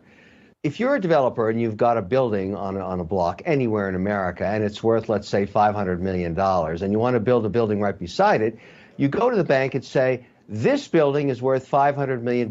I'd like to borrow a construction finance loan against this asset, and I want you to tell me it's worth $500 million too. And the bank negotiates with you and says, well, no, we think it's worth $400 million. And you fight it out. You're always trying to show your assets in the brightest light with the sunshine you could possibly determine for them. You want them to be worth the very most, because you're only going to get a 40 or 50% loan to value, as it's called. Then you borrow that money. In the case of a $500 million asset, maybe you get $250 million, and you build a new building with a construction finance loan. And so that's what this case is all about. This is the Letitia James case in New York. Yes. So a couple things. A, the banks who lent Donald Trump the money got their money back. And more. Paid the loan, right? Right. So no victim. No. There's no victim here. Zero. Second of all, what they said that he overestimated was Mar-a-Lago. They said it was worth $18 million. I'm sure there's a car in the driveway worth $18 million, you know? Yeah. And it could be up to $1 billion, the Mar-a-Lago value. Well, think about that for a second, Vic. When they originally determined this lie, 18 million to 26 million or something like that, Trump said, no, it could be worth up to 1.5 billion. And they were like, oh, you are absolutely out of your mind. No, he is the person he is. He's a real estate developer who can put his own stamp on what something's worth. And other real estate developers who do it every day. Exactly right. All right. Play me some more Mr. Wonderful, because there's one more thing I want you to hear on this. It's only like 52 seconds, but it's important. Forget about Trump. Every single real estate developer everywhere on earth does this. They always talk about their asset being worth a lot, and the bank says no. And that's just the way it is. So in this case, when I'm trying to figure out, and I'm not pro or con, or I don't care about the politics, who lost money? Nobody. The bank got paid back the construction finance loan, and a new building was built. And if you're going to sue this case and win, you got to sue every real estate developer everywhere. This is all they do. This is what they do all day long, every day. So I don't think this thing will ever survive appeal, regardless of what the fine is. This doesn't even make sense. But this, if you're a real estate developer, you're watching this, you're saying, what is this? This is ridiculous. It could also set a precedent for them to go after those real estate developers. Well, if Trump can't do it, then you can't do it either. But why, Ken, is Trump's team not having Kevin O'Leary come and testify in this case? Well, I don't even know if they have that leverage to be able to do that. I don't know how these. It's a weaponized judicial system right now. We don't know what they're doing, is if it's correct or not. I mean, believe me, Vic, this person is funded by Soros, so we have no idea what kind of leverage they have to be able to do anything like that. But I want to say also, forget the politics, like O'Leary said, but all these developers in New York, they're probably privately saying, I hope Trump wins this, because otherwise we're going to be in trouble. Exactly right. So do you remember in My Cousin Vinny, when Mona Lisa Vito came and did her testimony as an expert in general automotive knowledge, right? And she got to testify. Yeah. Well, Mr. O'Leary, Mr. Wonderful, should be an expert in making money and real estate development, yes, and testify in this case and says everybody does this. Yeah. Why are you picking on Trump? And he's saying politics out of it. Okay, I'm sure he's a conservative guy, but politics out of it. Everybody does this. Why are you picking on Trump? And you know why? TDS. Yep, they're orangists. They're orangists. They are. It's orangism. And go Biden. You're jokeism. You're jokist. That's right. I am a jokist. We can't say this enough. Tomorrow morning, Randy I'm told. joke challenged. I'll take that. Okay. I'll take that. All right. Because so you're saying it's not malicious? No. You don't have anything against jokes? Not at all. I love them. I'm here with you, right? You're just joke challenged. You're the king joke guy. I'm certainly not jokist. No. Tomorrow morning, Dr. Randy Tobler from 6 to 9 at 8:10. He is going to have Cindy O'Loughlin, who is the majority leader in the House, majority floor leader as a Republican. She doesn't look like a Republican. You know what I mean? No. Yeah. And immediately followed by Nick Schroer. Ken, I know that it's serious stuff, but I love that we're right in the middle of all this. Me too. And you know what? If you're in the middle of nowhere and you don't have a way to listen to us, you need to get the podcast on the app on your phone. And it's real easy to do. If you're in the middle of nowhere. Right. So anywhere. Is there a sign that says you're approaching nowhere? You're on the outskirts of nowhere? There may be. And then you drive into the middle of nowhere? It could be. Is that how that works? It could be. God help me. All right. The Wheel of Audio Clips is next on 101.9, 94.1 News Talk STL. Welcome home. Stream the Vic Porcelli Show at NewstalkSTL. The Vic Porcelli Show. My son has not made money in terms of this thing about, what are you talking about, China? On NewstalkSTL. You know what? He's a great candidate. Joe is a great candidate. I think they should keep him on the ballot, Ken. I think so. I agree. I don't think they want to waste their time with somebody like Michelle Obama. Oh, no. Nobody wants her. Nope. Her, right? Yeah. Okay. Hey, listen, long-term care can not only drain you emotionally, it can also drain you financially if you don't go about it the right way. If you don't have somebody like Chris Cooper to help guide you to tax-efficient solutions to protect those assets, I mean, my God, you've spent your whole life saving money, right? You get to a point where you want to retire and maintain the lifestyle that you love and that you deserve. So why let long-term care get in the way? Chris Cooper will help you out. Great triple threat as a CPA, a financial strategist, and a long-term care planning specialist. He's got it all in his arsenal, and he can help show you ways to use those hard-earned assets to fund the quality of care that you deserve. So here's the thing about Chris, too. Again, I'm not going to send you to somebody that I don't trust. Totally trust Chris Cooper. He's got a book to get you familiarized with him and what he does. It's called The CPA's Guide to Tax-Free Strategies for Long-Term Care. You can get one for free at SerenityLTC.com, so don't wait. Get it now, SerenityLTC.com. Serenity now! It's Chris Cooper. Investment advisory services offered through OWLLFI LLC, a SEC registered investment advisor. This is a paid endorsement. Insurance and education services offered through Serenity Wealth Management. Serenity now! On the next Larry Connors USA. It's a Friday. What are the chances today some big news will break on Hunter so you can forget about it by Monday? Larry Connors USA. Now weeknights 6 until 8 on News Talk STL. We know you have lawns to mow, work sites to build, fields to manage, and jobs to finish. With over 100 years of experience, Seidenstricker Nobe will be with you every step of the way. Our customers are the center of everything we do. Find affordable pricing, low monthly payments, and easy financing options on all our John Deere equipment. With 27 locations to serve you, Seidenstricker Nobe Partners is your source for everything John Deere. snpartners.com. Columbo and Katie. Roddy Boyd. The state is not competing intra. We're not competing within ourselves for economic growth and viability. We're competing with 49 other states. And so I think that as we think about where we're going this year, we're going to have to remember what the real battle lines are, because they're really not just intra one chamber or intra the Capitol. We're competing globally. Tony Colombo, Katie Fitzpatrick, weekdays at 2 on Newstalk STL. Fox News commentary. Seattle will dole out $10 million to BLM protesters. It's no wonder liberal cities are failing. I'm Tommy Lahren. More next. Hi, I'm Martha Stewart.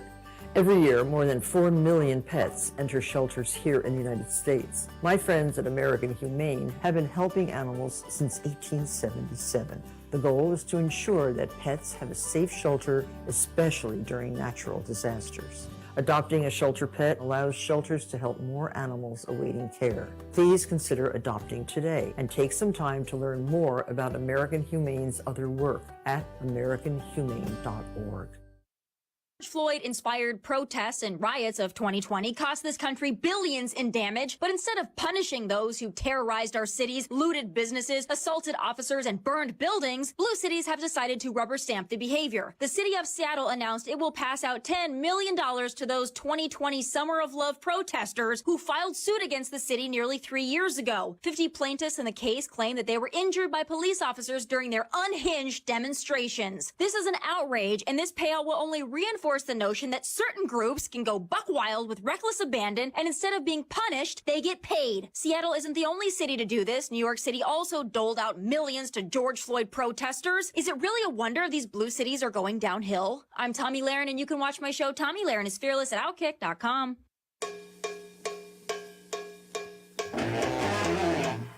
Talk lines are open now at 314-912-1019.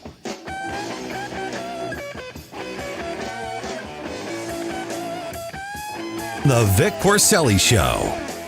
I honestly, every time I hear you, I feel a little bit dumber for what you say. Made in St. Louis for St. Louis.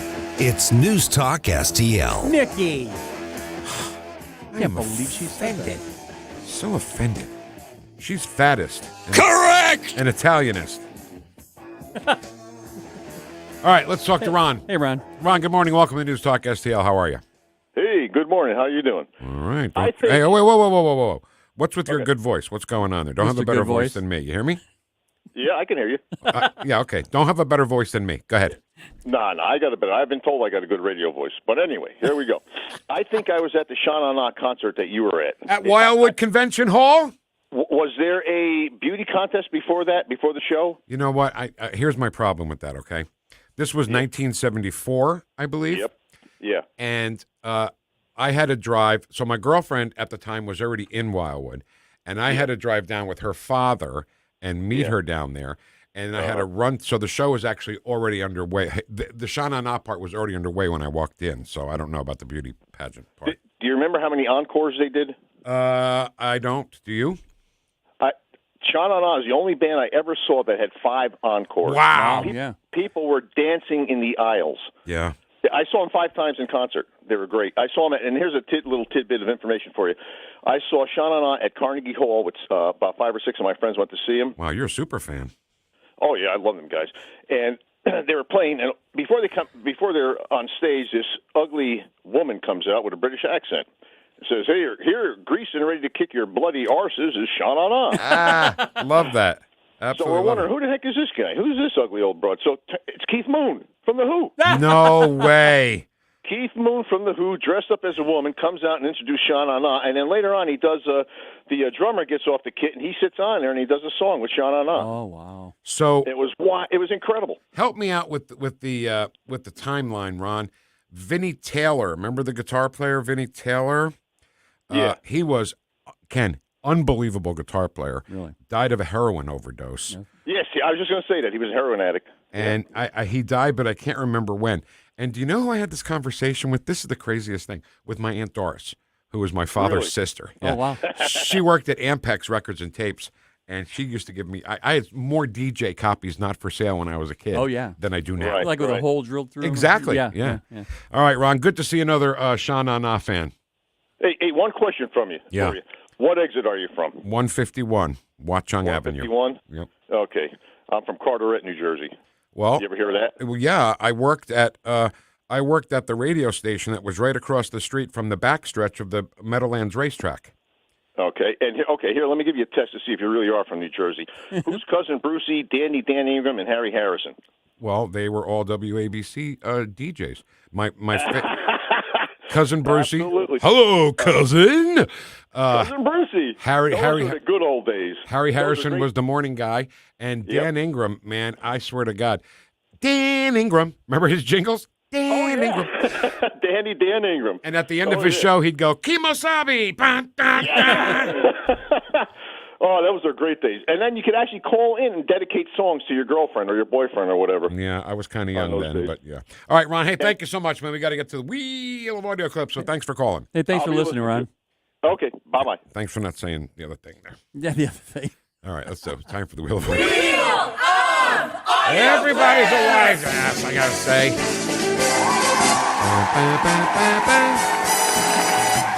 It's America's favorite game show, The Wheel of Audio Clips. Here's the host of Wheel of Audio Clips, Vic Porcelli. Thank you, Jim Modron, very much. Hey, studio audience, how you doing, ladies? Oh, stop. You can be a big head. All right, so all week, Ken and I, I should say Ken finds all these great audio clips, and then we play them on Friday. But we put them up on the wheel. We spin the wheel and find out which ones. But they're the best of the best. It's not like, when we spin the wheel, and then we've got some great stuff. And that's how we close out our Friday show. Ken, all right? You ready to spin that wheel, buddy? Ready. Give her a spin. Here we go. I see Biden on the wheel. That's good, because I think Biden's a good candidate. Oh, he always is. I think he has to stay on the good stuff. Stay on the ticket right through to November. That would be great. He's an orator. Okay. Now this, he's what? He's an orator. Orator, yes, he is. This clip you're going to hear may shock you, okay? This is actually, believe it or not, John Fetterman. I don't understand why it's controversial to anybody to decide that you're going to stand with Israel in this situation. I honestly don't understand why it's controversial to say we need a secure border. I've been very clear. I'm very much a strong supporter of immigration, and my wife's family. That's the Oregon story about that. And I think two things can be true at the same time. You can be very supportive of immigration, but we also need to have a secure border. And I think about immigration as we want to provide the American dream for any migrant. But it seems very difficult when you have 300,000 people showing up encountered at our border. Ken, this whole Fetterman story has been an enigma to me. Yeah. He ran for Senate. He was the lieutenant governor, I believe, in Pennsylvania. Yes. Then he ran for Senate, debated Dr. Oz after a stroke that was so bad that he had to have a little screen in front of him to type out what the question was, because he couldn't process the question verbally. He couldn't hear it and process it. Is that right? Mm-hmm. And that's when he famously said, hey, good night, everybody, right? When it was the beginning, he should have said good evening. Everybody said good night. Hi, good night, everybody. So that's the effects of stroke right there. Yeah. And what you just heard here, beyond what he's saying politically, yeah, he sounds pretty good. Because we don't want to be that hard-hearted. We don't want anybody to suffer, no matter what party they're on. Vic, he's saying exactly what conservatives believe. That's the political part what you're talking about. I know. What I'm saying is he's just speaking clearly and very lucidly. Yeah. You know what I mean? Yeah. I'm just his brain. I'm just happy that his brain is Yes. at least working so he can speak clearly. Now, go ahead and say what you're going to say. No, I was just going to say that's what the Democrat fascists are trying to label the conservatives on. Yeah. MAGA So how come people, they don't call him a fascist and a racist? Well, they don't like him. His comments right now. They're saying, hey, why dude, did you need they to fight stop. for him so much? Well, they did when he was towing the line, but now he's stepping out a little bit, and they don't like that, Vic. You know that. Yeah, and I'm not saying I'm a John Fetterman fan. Okay? No, but what I am saying is, for sure. bless his heart for at least having an independent thought. One. You know, that's great. Yeah, it feels good. If Joe Biden had an independent thought, it would die of loneliness. No, I'm sorry, that's wrong. Joe's a great candidate. Joe's great orator. Great orator. Spin the wheel, will you? The orator. This is our strategy, though. Right. This is our strategy. Yes. We want Biden to be on the ticket, right, against Trump in November, and not against Michelle Obama. I mean, Michelle Obama. I'd love that. I don't know. I don't know if I like her. Yeah. Her? Yeah. Okay. Joe Biden, the orator. We'll teach Donald Trump a valuable lesson. Don't mess with the women in America unless you want to get the benefit. Did you hear him yesterday at the UAW thing? Oh, yeah. I mean, hearing him do it, and then watching him do it, it's so much more enhanced. He actually started to look and sound like Bill Murray's character in Caddyshack. Yeah.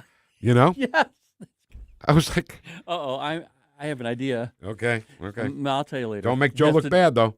We want Joe. Never mind. We want Joe to be on the ticket. Nah, we make fun of people. We make fun of Trump sometimes. We make fun of Joe Biden. All right, spin that wheel. It's just bad. I mean, it's good. Strange strategy we have here. But we don't want, certainly don't want Joe not to be on the ballot. Okay, oh my goodness. Did we just mention the UAW? I just mentioned the UAW just seconds ago. This is the United Auto Workers president, Sean Fain, somehow bafflingly saying why they're going to endorse Biden. Look, let me be clear about this. A great majority of our members will not vote for President Biden. Yes, some will. But that's the reality of this. The majority of our members are going to vote their paycheck. Is he caught up in some sort of miscommunication, or was he? Because he's saying, now look, we're going to endorse Biden. But let me be clear. A majority of our members will not vote for President Biden. That's why unions should not exist. Because they're not representing the people they claim that they do. Some are okay, you know. Some are, yeah. And here, okay, let me it's common ground. Unions were needed when they were formed. Big time, and some are still. People were working 12 hours a day, you know, and not getting pay and stuff, or enough pay. But some of the unions have gotten a little out of hand. Okay, as quickly as I can. I was a letter carrier, right? Yeah. My first day, I'm at my case, which is what you take your mail and you put them in the slots and then you pull them all out and then go on your route.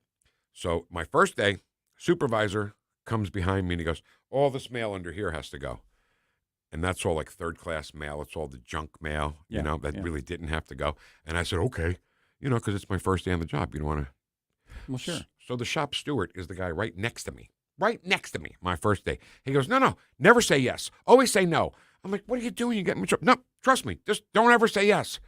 So the next time he came by, he goes, oh, this has to go. I said, no. Okay. And he walked away. Wow. So unions have power. Yeah. Is my point. They do. All right. Let's go. But you should be able to choose, I think. Of course. Mark Mix next week. Yes. Okay. He's next week. Okay, perfect. All right. Spin the wheel. Get out of here. All right. I don't see any Trump on the wheel. Is there anyone who could sit in for Donald Trump in our wheel of audio clips? Somebody we really, well, I'll be darned. Tucker Carlson making a call to Canada. Thank you for your call. You have reached the media line. For all urgent requests, please send your request by email. Merci pour votre appel. Vous avez atteint la ligne médiatique. Merci beaucoup. Yes, hi. I couldn't understand the French part, but it's Tucker Carlson calling from the United States. And I'd be grateful if you pass a message on to the Prime Minister, Justin Trudeau. We are coming to liberate Canada. We are coming to liberate Canada. And we'll be there soon. Merci. All right, that's all the time we have for the wheel of audio clips. This is Vic Porcelli saying, help control the liberal population. Have your liberal spayed or neutered. Goodbye, everybody. Whew. Damn. Rock'em Sock'em week. It's been a really fun week. Tomorrow morning, Randy Tobler at 8:10 has Cindy O'Loughlin. She's the majority floor leader in the Senate in Jefferson City. Immediately followed by Nick Schroer. That's going to be great. That's going to be awesome. So be sure you're tuned in for that. And, you know, I think it's important. I think the station is more important than anybody could have imagined. Yeah. Especially our competitors. Well, yeah. Right? They underestimated. They all suck. All right. Thank you so much. Have a great weekend. I will not be here Monday. Ken and Stell are going to take over the show, and then I'll be out of a job by the time Tuesday comes. Ken is going to be doing the trivia night tomorrow night in Clayton at Immaculata. Thanks so much for having the record player on at night to listen to us this morning. You have the record player on at night.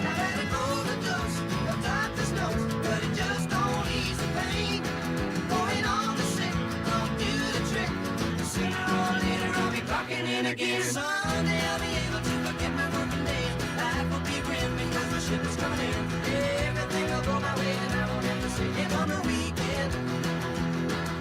come the weekend. Here come the weekend. My working week's so tough, I think I've had enough. Until the weekend. Here come the weekend. Here come the weekend.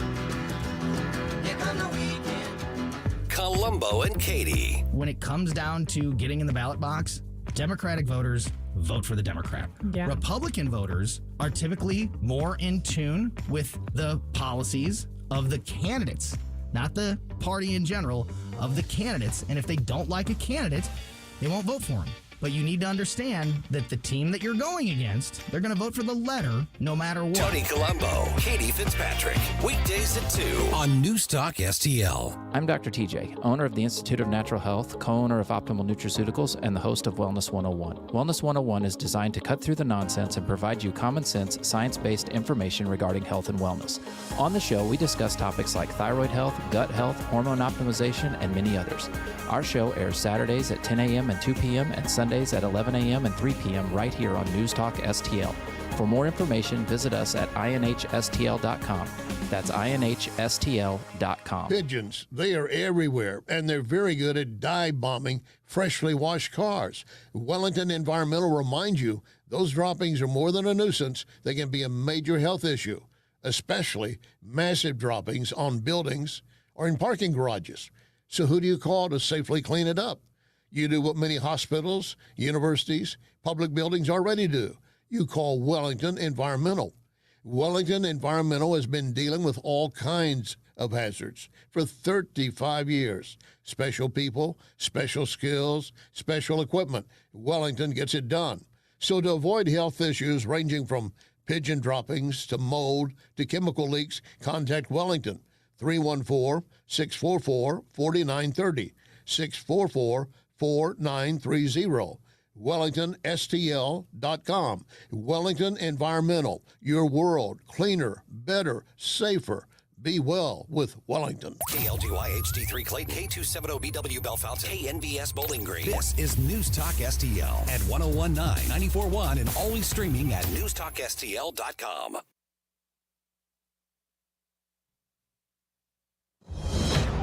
Breaking news this hour from townhall.com. I'm John Scott. The Biden administration has given Texas 24 hours to relinquish control of Shelby Park, an unauthorized border crossing at Eagle Pass. Correspondent Ken Lorman with details. The community is overwhelmed by a flood of illegal aliens and drugs. Texas Governor Greg Abbott says President Biden has failed his constitutional responsibility of securing the border and enforcing the law, so Texas has to do so. 25 states have rallied to Abbott's side, in addition to former President Trump and other Republicans like House Speaker Mike Johnson and Senator Ted Cruz. Ken Lorman reporting. The Federal Reserve's preferred inflation gauge cooled further last month, even as the economy kept growing briskly. That report showing that prices rose just 0.2% from November to December, a pace consistent with pre-pandemic levels and just barely above the Fed's 2% annual target, and 2.6% from a year earlier. Also at townhall.com, Yemen's Houthi rebels have launched a missile at a U.S. warship patrolling the Gulf of Aden, forcing it to shoot down that projectile. The attack on the USS Carney marks the latest by the rebels amid their campaign against ships traveling through the Red Sea and surrounding waters. A Russian court extending the detention of an American journalist accused of espionage. Russian news agencies are reporting that Wall Street Journal reporter Evan Gershkovich will be detained at least until the end of March. Today's hearing took place behind closed doors. That's correspondent Donna Warder, the U.S. government declaring Gershkovich to be wrongfully detained. The Dow had 126 points. The NASDAQ is now up 13. More at townhall.com. The new FedNow system is paving the way for the digital dollar. It grants the government unprecedented access to your financial transactions. This isn't just an invasion of privacy. It's a direct assault on your liberty and hard-earned money. It's another reason why I recommend physical gold IRAs from the Birch Gold Group. I'm Lance Wallnow. I'm a news analyst and a podcaster with nearly 25 million downloads to people just like you who cherish their financial independence. A precious metals IRA can help you avoid the scrutiny of Big Brother while also preserving your retirement savings through almost anything, including economic crashes, political instability, and even hyperinflation. To find out more, get your free info kit on gold IRAs by texting the word FAITH to 989898. Birch Gold Group is the only gold company I trust. Get their free info kit and see how a gold IRA can help you. Text FAITH to 989898. Remember, there's no strings attached. Text FAITH to the number 989898 right now, and I pray. From the Michaels Flooring Outlet Weather Center. Patchy fog out there again this morning, but for most of us, not nearly as thick as it has been the last couple of days. Clouds still in control, though, and maybe a little drizzle possible through the morning, up to 47 this afternoon. Cloudy tonight, patches of fog down to 37. Saturday brings another chance of rain. Some showers around St. Louis, but chances are actually higher south and east of town. Tomorrow's high 44. Mostly cloudy and dry for Sunday, and the much-anticipated return of the sunshine comes on Monday. That's your First Alert forecast. I'm meteorologist Matt Chambers. This hour of News Talk STL brought to you by Chris Cooper and Serenity Wealth Management. Discover little-known strategies that could be the difference between choosing the care you deserve or having someone else decide it for you. Get a free copy of Chris's book at serenityltc.com. Hi, everybody. It's Todd Showalter from The Right Mind Show. The weather is cold, the world is woke, and our president is a joke. Gee, Todd, it sounds like people need something to be happy about. You're darn right, Joey. That's why every Saturday from 5 until 6, it's The Right Mind Show. Boy, I feel giddy. I bet you do. That's because we put the fun in our dysfunctional world. I want to sing. Not now. I'm full of joy. Yeah, well, we're full of something, Joey. It's The Right Mind Show with Todd Showalter. Saturday afternoons at 5 on News Talk STL. Do you owe the IRS $10,000 or more in back taxes? Are you being audited or investigated? Has the IRS sent you a letter demanding payment? You may not owe what they claim. Make this free call to the tax doctor now. Let them negotiate with the IRS on your behalf. 800-240-4586. 800-240-4586. That's 800-240-4586. So we finally got the parts for the time machine. Classic Kicks Country is streaming now. Hear all your new country favorites from the 90s. Streaming as it happened in the 90s. Classic Kicks. Download the Classic Kicks app from the App Store. Online at ClassicKicks.com. Or enable the Classic Kicks skill on Alexa. 90s new country streaming now. Ready for our little forest adventure? Yes! So much waiting for me. Yeah, I wanna go outside. I wanna be. We're here. Whoa, that was fast. There's a forest closer than you think. Find a park or forest near you and music inspired by nature at discovertheforest.org. Brought to you by USDA Forest Service and the Ad Council. St. Louis's new choice for conservative talk. It's time that everybody wake up and pay attention. Live and local. Recent criminal indictment of Donald Trump. About the fourth one. The fourth one. The one he got the free gift with. Punch card. I think it's a tote bag. This is News Talk STL. News, analysis, opinion. News Talk STL.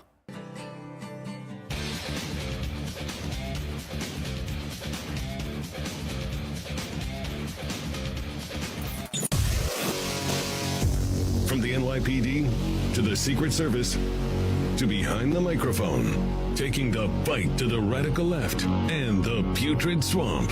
You're listening to the Dan Bongino Show. Here he is, Dan Bongino.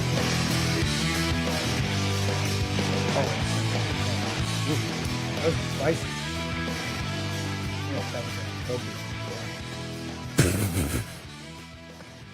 What I told you, Paula sent me a text. She knows the show begins. What? What's wrong? It's how I do my show. Folks, I got a totally bananas story for you today. I mean, so crazy. Listen, I teased it on the podcast earlier and on Twitter and True Social. And I said, just to be clear, because I don't want to be accused ever of overhyping or overselling something. This is not like a, bombshell story at 6. The government's falling apart. Get your survival food. Like, it's not that kind of story. But, Jim, you've already heard it. Wouldn't you agree? Like, it's one of those crazy pill stories where your head's in your hand And you're shaking your head like, right, you would think the Babylon Bee. Seth, where's Seth? Someone reach out to Seth at the Babylon Bee. Seth may already have had a headline because you know how the Babylon Bee stuff always comes true? Can you expand Jim on Skype so I can see me? He's like, all cut off. Folks, you know how the Babylon Bee will put out a headline and like a year later it'll come true? Please, someone ask Seth if there was ever a headline at the Babylon Bee about the Secret Service clothing decisions being like picked apart, because I swear this sounds fake, but it's real. There's a lot going on today. I'm going to get to the Texas thing, I promise you, but when I first heard this story from, let's just say, multiple sources, I thought this story was crazy. I thought it was, so I just kind of let it go because I don't want to waste your time with like stupid stuff. Oh, yeah, this is dumb. And then multiple people reached out and they're like, dude, this is real. This is actually real. Well, what is it? What if I told you that although Donald Trump's threat level right now to his life is through the roof, there are crazies all over the place who would like nothing more than for Donald Trump to, quote, go away, okay? That Donald Trump's threat level is through the roof, and that some management people in the Secret Service are worried about what? Are worried about Donald Trump's safety? Are worried about the tie color on his agents? You'd be like, dude, come on. That's the B, right? It's not the B. It's not the B. It's not the B, Jim. So, the Trump team, if you're listening, you got a problem. You got a real problem. The people around you now in the Secret Service, they love the country. They're nonpartisan actors. They love you as a person. It's not political, and they would give their lives for you in a minute. I'm sure of it. I'm absolutely sure of it. That's not an issue at all. Those people, the management in the Secret Service is a complete disaster right now. The scandals are now getting overwhelming. We already talked about the January 6th bombing case, which we're going to get to in a little bit too, how the Secret Service communications from that day outside of the DNC, are we going to get those? Are we going to ever get them? I mean, where are they? We know about the Cocaine Gate scandal, which is the craziest thing I've ever heard. You found a baggie. Now, last time I checked, the baggie is a non-porous substance. Listen, I'm not a latent print expert, but I remember the class. I remember the class in FLETC. Jim, they have this thing. It's called Law 102. It stands for loops, arches, and whorls. And it stands, I think, for the number of deltas in a fingerprint. Like, I actually paid attention in Secret Service school. But I wouldn't say I'm a fingerprint expert, but the Secret Service has one of the finest fingerprint labs in the world. They can pull a fingerprint off like Casper the Friendly Ghost's ass if someone like nudged him once, okay? How the hell here, for those of you watching on Rumble, again, I did this demo before. You got a plastic baggie. Now, last time I checked, it's non-porous. So, like, if you try to wipe your skin, like, oh, look, my skin is wet. I'm going to wipe it with this plastic baggie. What happens, Jim? Does the bag absorb the water? It does not. Why doesn't it, Jim? Because it's non-porous. Yes, you're correct. Thank you. Jim was like, he's like, this question's so dumb, I don't even have an answer. Because it's not porous. And if it's not porous, it means that chemicals and liquids and oils won't sink into it generally, right? They would sit on top, meaning they would create ridges, which would create a fingerprint. That sounds like the perfect substance. The perfect substance for a fingerprint. Yet it's so weird. They got the Cocaine Gate baggie out of the Cocaine Gate White House, and nobody can find a fingerprint. I can't put. Let's do a little dance for the Rumble. Want to sing a little bit?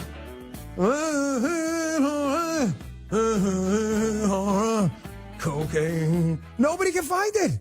Nobody can find it. It's so strange. Nobody can find a print on the baggie. So weird. One of the best fingerprint labs in the world. So strange.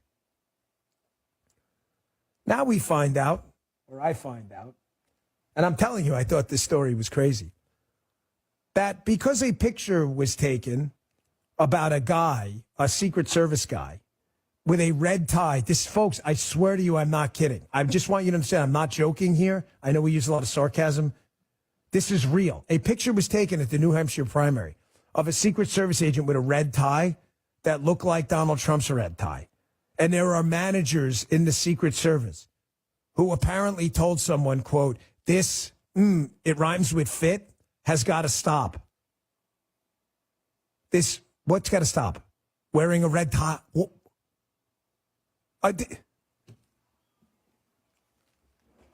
What? This is what we're worried about right now. You got cocaine in the White House. You've got Donald Trump. I mean, the primary's effectively over, okay? Nikki Haley's playing right now the heir and the spare strategy, but she has no path to victory. She can stay in as long as she wants. It's a free country. She don't have to listen to me. But the primaries, it's going to be Trump-Biden, which is going to drive crazies through the roof as Donald Trump closes in on potentially winning. Donald Trump's threat level is probably a 98 out of 100 right now. And there are managers in the Secret Service who are telling people not to wear red ties because it could look like they're supporting Donald Trump. I worked there 12 years. Don't tell me I didn't do this. I did it. I have never seen anything in my life so freaking crazy. I told you this was a crazy story. It's not a survival food story. It's not Spygate. I get it.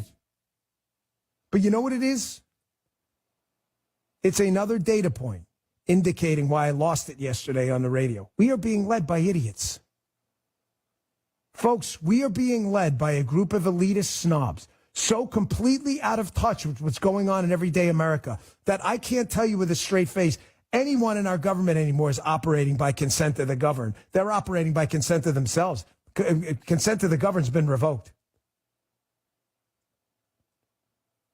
You got a cold civil war brewing in Texas.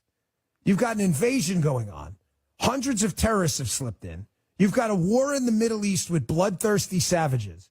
You got NATO saying, hey, man, we got to prepare for war with Russia in the next 2 to 6 years. That actually happened. You've got people in the United Kingdom going, we may need a draft because we're going to have some issues with our military.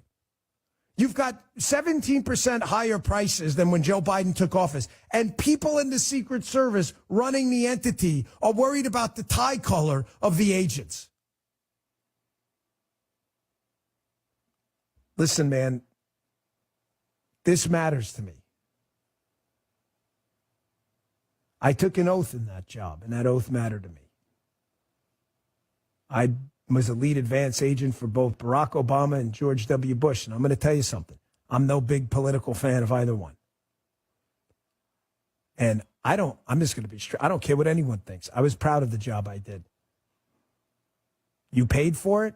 I'm not asking anyone for any accolades, kudos, whatever the hell you want to call them. There are military men and women doing a job 1,000 times harder. I don't deserve squat, and I'm not asking for it. I'm just telling you this. I did my job, and I never, ever took politics into account. The current Secret Service management is totally lost.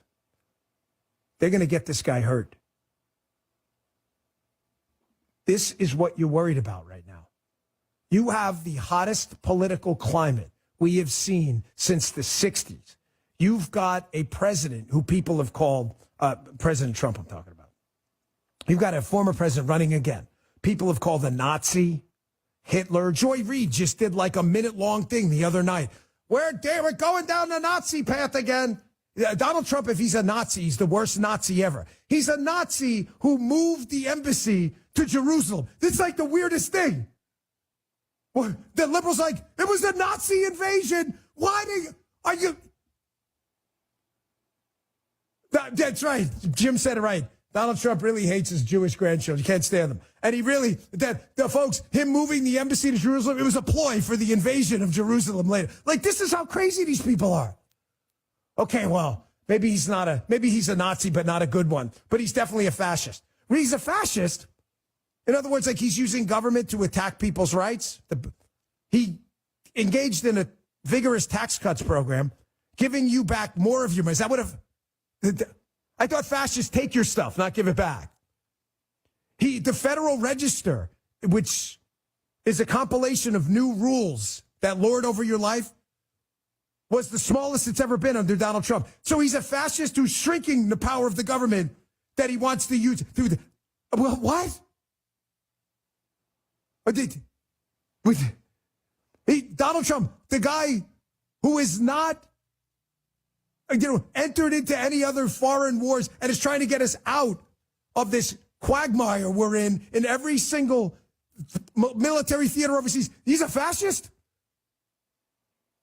He's like the anti-Hitler. Like everything Hitler did, he did the opposite. Hitler invaded all these countries. Donald Trump's like, I don't think we should be involved. I think we should take care of the home base. He's the exact opposite. Hitler was like, well, you know what? Let's get rid of the Jews. Donald Trump's like, hey, you know what? We're going to move the embassy to Jerusalem, and I think we're going to move forward with these peace accords in the middle, the Abraham Accords. What are you guys on crack on the left? Are you guys like taking lessons from Hunter? Are you smoking the? Oh, wait, let it play.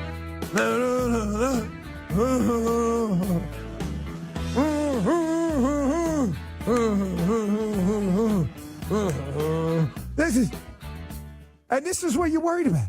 You've got a maniac with spaghetti for brains in the White House calling Donald Trump every evil name in the book and his supporters. You've got the hottest political climate since the 60s. And the Secret Service management right now is telling their guys not to wear red ties. I don't even know what to say. I do want to say this, though, again, because this is important to me. To the guys and the women out there doing that job, the 90% of you doing it, who are protecting Biden, Clinton, Obama, Bush, Donald Trump, and you've put your politics in a file cabinet because your job and your oath matter and your country matters, I want to say, God bless your souls, man. God bless you. You're good souls. And I want you to know, whatever it's worth, you may not care, but I do. I love you to death because I know what you're doing. And I know it's a hard job. And I know a lot of you feel politically different and you got to listen to these garbage speeches, but you'd give your life tomorrow for these guys because your country matters. And so does your dignity and your honor. I'm also going to tell you I'm ashamed of the people running this place. And I have stayed out of politics, ladies and gentlemen, when it came to them. I never made that personal, ever. I'm not a chatty guy. I was not an omerta guy, a guy who broke that, nothing. But this is BS. I'm sorry. These guys are busting their asses to keep President Trump from getting hurt, a guy whose threat level is through the roof. And you're busting their balls over a tie color? Folks, shockingly, this story gets even crazier. Wait till I tell you where the tie scandal and the Secret Service comes from. What if I told you it came from a Washington Post piece in 2021 where the author of the piece writing about the ties wasn't even talking about the Secret Service? She mistook them for Waka guys, White House communications. You think this story can't get worse? It does. We'll be right back. Bongino. Paid for by government.com. Did you know the United States Mint has issued a new Morgan silver dollar coin in proof condition for the first time? Not only that, they are also minted in 99.9% pure silver for the first time ever in history. Coin experts are calling this an amazing opportunity for anyone that knows the enduring popularity of Morgans. But you must hurry. Only 400,000 of these legal tender silver dollars were issued. These first ever Morgan silver dollars are brand new with stunning mirror-like finish, minted by the iconic San Francisco Mint. Call now and you're guaranteed a new first ever 99.9% pure silver proof Morgan dollar. To learn more, call 1-800-932-4635. If you order now, you will receive a free coin collector bonus pack, a $25 value, free with every order. Call 1-800-932-4635 now to secure your new Morgan silver dollars before they are gone. That's 1-800-932-4635. Dan Bongino.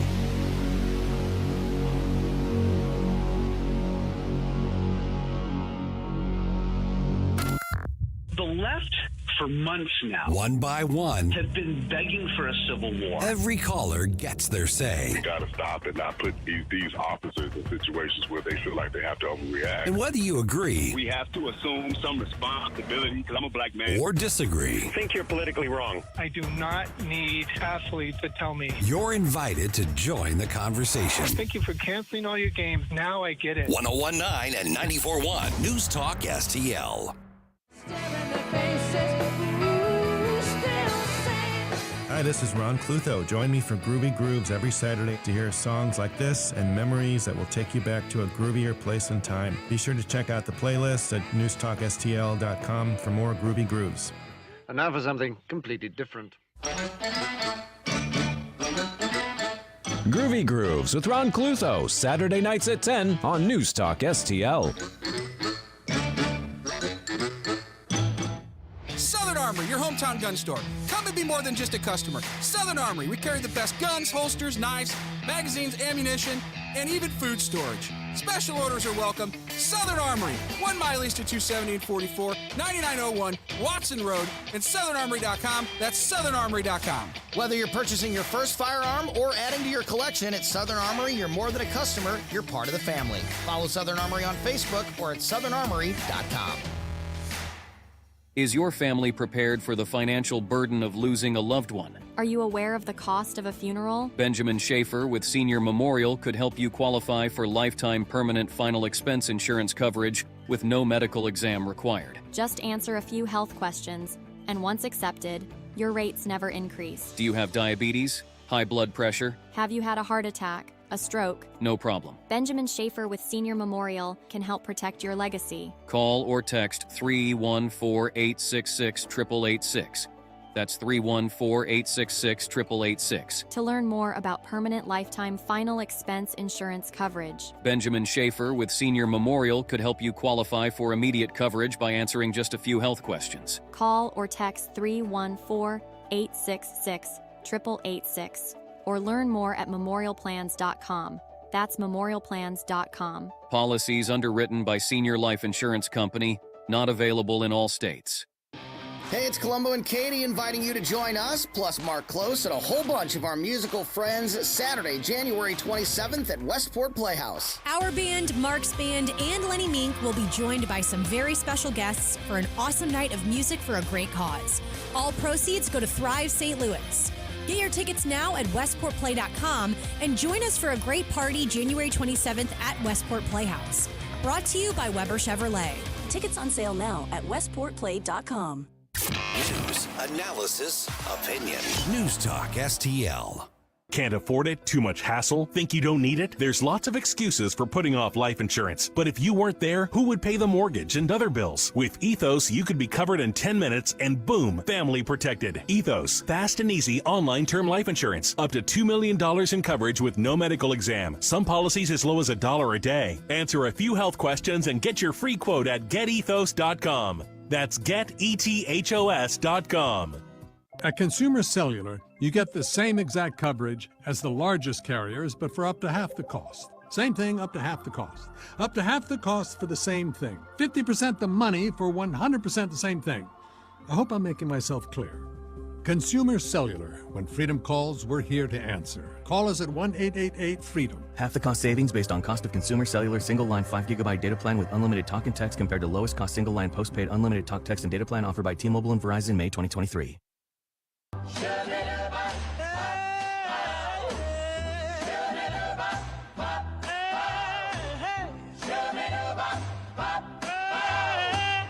My heart is crying, crying. No, I'm only going to play. Jackie Wilson Friday. Listen to this. Real music. Here it comes, here it comes.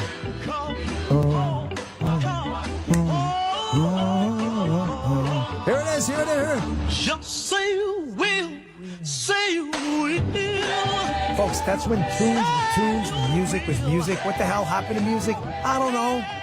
My mom used to play that, cleaning the house on the weekends. That's some tunes. Go to your music thing and download that. That's some real music, Jackie Wilson. Hey, so I was telling you before the break, this absolutely crazy pills story about how managers in the Secret Service, despite dealing with a presidential candidate, Donald Trump, with probably the highest threat level we've ever seen, who doesn't have a PPD package, a Presidential Protective Division package, because he's not the president. He's got a lesser package. Lesser package. That could come off a few different ways. He's got a lesser protective package. You're worried about the tie color? Folks, if Donald Trump wins, he has 4 years. That's a long time. A lot of people have painted this lame duck status as a issue. I have said, and I'm sticking to my guns on this because I mean it, I don't think this is a problem at all. I actually think this is great. Why would being a lame duck be great? Because you don't have to worry about re-election. Donald Trump is going to be the first president in eons to be separated, his term separated, he doesn't have to worry. He's got 4 years. He knows where the skeletons are. He can do everything he needs to do to move the government needle back to the same direction, to people committed to government, not committed to themselves. These people all got to go. And I'm telling you, if you're listening right now, that the people running the Secret Service now are not doing this guy any favors. And I'm telling you, they're going to get this guy hurt. They are distracted by nonsense and politics. And this is really dangerous stuff. On the other side of break, I'm going to tell you what happened and where this red tie scandal story, fake scandal, came from. If you're looking for a new rifle or shotgun, I wholeheartedly recommend Henry Repeating Arms. You can visit them at henryusa.com. They've got more than 200 models to choose from, plus new releases throughout the year. And trust me, folks, you cannot beat their quality and their craftsmanship. Henry's come in a wide variety of calibers, everything from 22s up to long-distance hunting rounds. And there's so many finishes to choose from. Blued steel, hardened brass and silver, antique color case, even an all-weather finish that can handle the toughest outdoor conditions. Some models have octagon barrels that are beautifully machined and polished. And they only use the best grades of genuine American walnut for their stocks. And I also like that they're made in America by a family-owned business that gives you a lifetime warranty. They have affordable models starting at $250, collectible editions that are splurge-worthy up to $3,000, and many options in between. And call them if you have questions. Their award-winning customer service team can help you find the Henry that's right for you. Start by ordering a copy of their free catalog at henryusa.com. They'll mail you the catalog with 2 free decals and a list of dealers in your area. That's henryusa.com for a free catalog and decals. henryusa.com.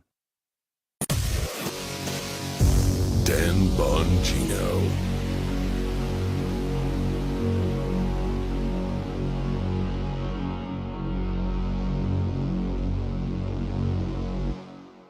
Are you over? With SRN News, I'm John Scott. The Federal Reserve's preferred inflation gauge cooled further last month, even as the economy kept growing. Today's reports show that prices rose just 0.2% from November to December, a pace consistent with pre-pandemic levels. Yemen's Houthi rebels have launched a missile at a U.S. warship patrolling the Gulf of Aden, forcing it to shoot down the projectile. That attack on the USS Carney marks the latest by the rebels amid their campaign against ships traveling through the Red Sea. Those assaults have disrupted global trade.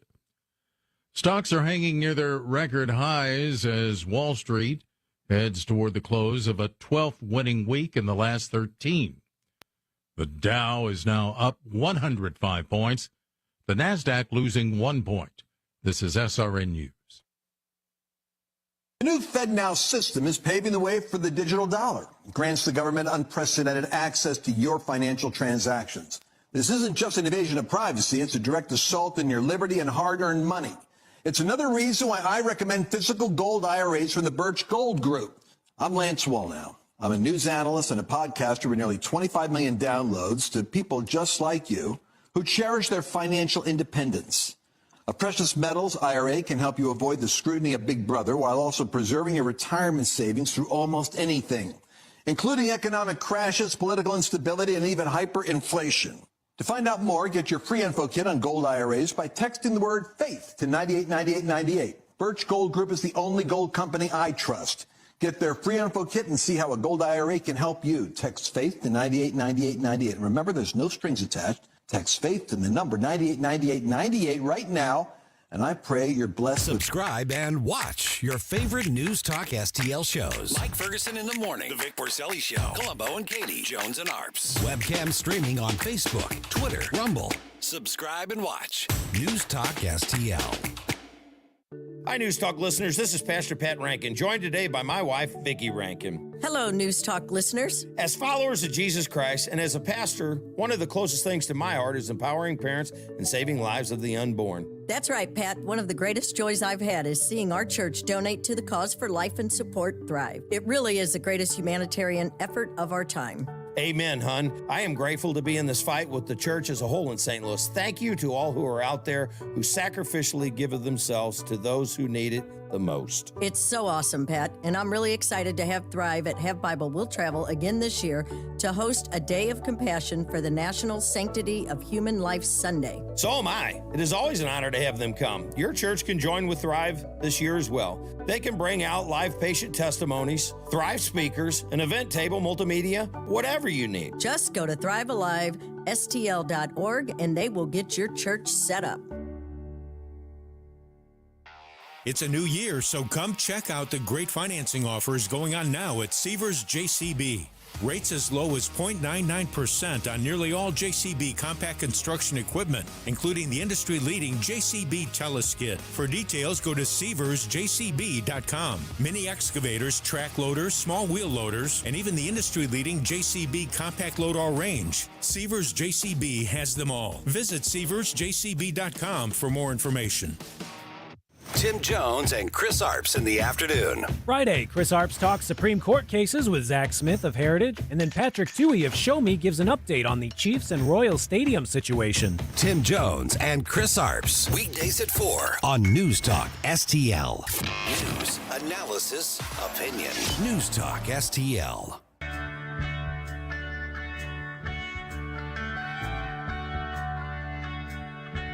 Any questions? Call 844-4-the-USA to get the answers. 844-484-3872. The Dan Bongino Show. Beer brewed here, it is used to make the brew beer in this refinery. Oh, Earth Rider, thanks for the Great Lakes. The lunatic is in my head. Dude, what's that? What was Jim's like, can I hijack the show? I said, of course. What did Biden just say? Against the with the boo. Was that Maria Giavallo? Was he promoting Maria Giavallo? What was that? Folks, I'm sorry. I don't understand what the President of the United States is saying anymore. Did he just say we're declaring nuclear war on Russia, or that he wanted to have a beer? What did he just say? What is that even English? What is that? Beer brewed here, it is used to make the brew beer in this refinery. Oh, wait, time out. Thanks for the The Great beer Lakes. brewed here is the beer. Beer brewed here, it Bizzle is used to make the brew beer in this refinery. Oh, Earth Rider, thanks for the Great Lakes. What? What? The hell is he talking about, man? Is Mike's mom still in the studio? Robin, can you translate that? Do you have any idea what he just said? The brewed beer here, the Bizzle Boo, Bait Lake Spear. She has no idea either? What the hell would... All right, get back. Dude, you can't distract me. You know stories like that drive me crazy. That's not coffee, that's water. If you're watching a Rumble. Like, Dan, you're all hyped up today. Because this story, I can't believe it.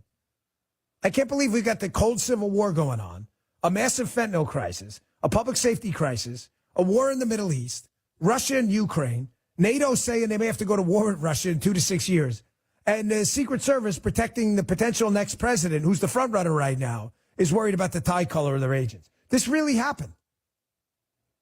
I've had multiple people reach out to me. And it's not who you think. This is the weird part about it. Who are like, this is freaking crazy. This is a real story. I'm not kidding. Someone's got to get Seth from the being real, because this is what they're worried about. The agents are wearing red ties. They look like they're doing it in solidarity with Donald Trump. I don't think I had any other ties other than red ties. Maybe I had a couple light blues. I remember I was over in Beijing once, and a guy was in the lobby at a hotel with, look at these ties. Who the hell knows where they were from? I think that's the only blue tie I ever had. You think this story's totally bananas? Here's where it gets even crazier. Here's where it comes from. So there was this Guardian article, January 23rd, 2024. I don't know this guy, but based on the pin, it looks like he's an agent. And he appears in a photo in the Guardian article titled New Hampshire Primary, Biden warns U.S. democracy at stake as Trump races closer to GOP nod. It's by Chris Stein. You can look it up. You can see the photo there. There's a photo of an agent. Here's the crazy thing, Jim. Doing agent stuff.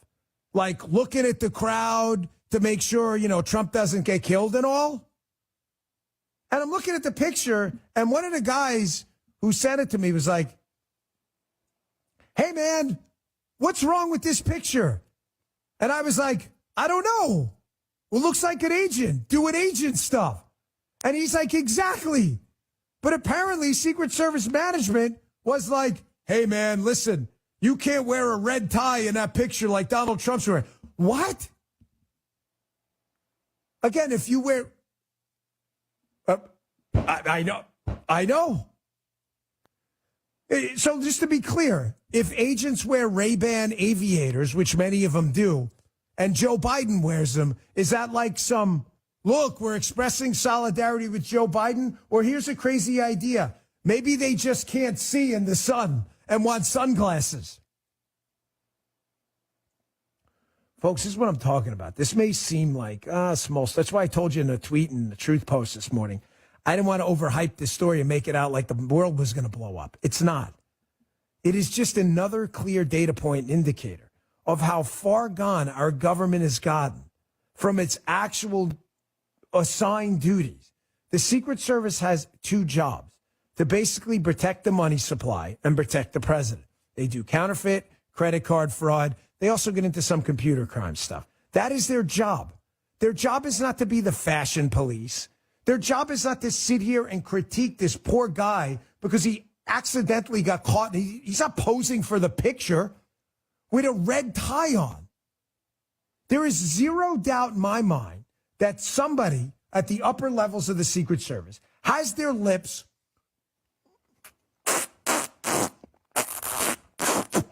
permanently attached to the ass of Joe Biden and is so concerned about keeping Big Papa Biden happy that they were like, hey, no more red ties around Donald Trump.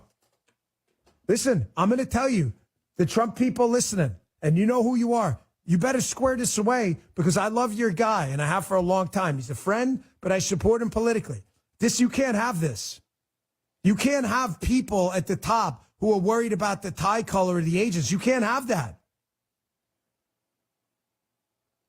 Here's where the story, this is where this takes a turn towards here, there's a bottle of crazy, but right there.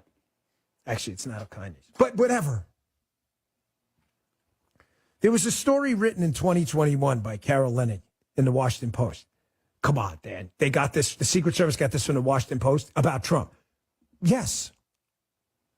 It was written back in 2021. The story's from Carol Lennig's book about the Secret Service. And Carol Leonnig has gotten a lot wrong about the Secret Service. Oh, Jim, that's hilarious. Folks watching on Rumble, Jim where'd you find this? Where'd you find this picture? Oh, Jim just went to Google. Scroogle. Folks watching on Rumble, what is that on my phone? That is a picture of me off Google wearing a red tie. Oh, my gosh. Look at that guy. He's a Trump supporter. What's the problem? That picture was taken in 2012. Donald Trump wasn't even sniffing the presidency in 2012. That's hilarious, Jim. I was wondering why you were texting me. What is it? So Carol Leonnig, who has gotten a ton of stories wrong about the Secret Service, I will never forget being on a CNN panel on their Sunday show. I was giving a speech in Rhode Island, and they flew me back early. They wanted me on CNN. They're like, we want you to talk about this incident that happened at the White House. Long and short, the media version of the incident, according to Carol Leonnig, was that some Secret Service agent, they had been drinking, and they ran into a barrier at the White House. And when I first heard the story, folks, I was like, damn, like running into a barrier at the White House? Like, that's serious. Speaking of that, I should probably taste. I got to thin out my blood. I'll have a heart attack. Hold on. It's my anti-heart attack drug. Just reminded me. So that was the version of the story. A drunk Secret Service guy runs into barrier at the White House. So just by happenstance, I knew the guy really well. Now, he didn't tell me this. He didn't communicate with me at all about it. But a bunch of people reached out to me and said, Dan-O, that's not what happened. They said the guy that allegedly ran into the barrier actually tipped the traffic cone. Tipped? You mean like ran over it and got it caught in a wheel well? No, like tipped it. What do you mean? Like it just moved? Yes, that's it. I'm like, that's not the story in the Post. The story in the Post makes it seem like some out-of-control, raging, drunk agent ran down a barrier. So I went on the CNN Weekend Show, and I called her out about it. Some of you go find the footage. It's there. I forget when it happened. It had to be, I don't know, maybe 2013. Who knows? But you'll see. You can see the clip yourself. And I was like, Carol, and I told her in the elevator bank at CNN, your story's wrong. You just, and I'm going to tell you with this show, as I've said many times, I would rather be last on a story and right than first and wrong. That's not how the Washington Post and the New York Times write Trump stories. So Carol Lenning writes this piece. This is where it gets hilarious. She's talking about Election Day 2020. She's like, Trump was upbeat. The mood in the West Wing was good. Some aides talk giddily of a landslide. Several women who worked in the White House arrived wearing red sweaters in a show of optimism, while some Secret Service agents on the president's detail sported red ties for the occasion. This is where this red tie scandal comes from. This is a story written in 2021. So because some Washington Post reporter who's got a history of, let's just say, bending the truth or exaggerating, said that Secret Service agents who wear red ties all the time were magically making some fictitious political statement. There's a new dress code in the Secret Service that you can't wear a tie the president's wearing. This is for real. This is what we're wasting taxpayer dollars on. You want me to throw you another deuce curveball here? Here's where the story gets freaking bananas. The people, according to multiple sources I have, who Carol Lenning is reporting in Election Day 2020 in the Secret Service running around with red ties in solidarity, weren't even Secret Service agents. They were WACA. What's WACA? You mean like Fozzie Bear? WACA, WACA, WACA? Liberal morons believe that. No, it stands for White House Communications Agency. They're people in the military. They weren't even Secret Service agents at all.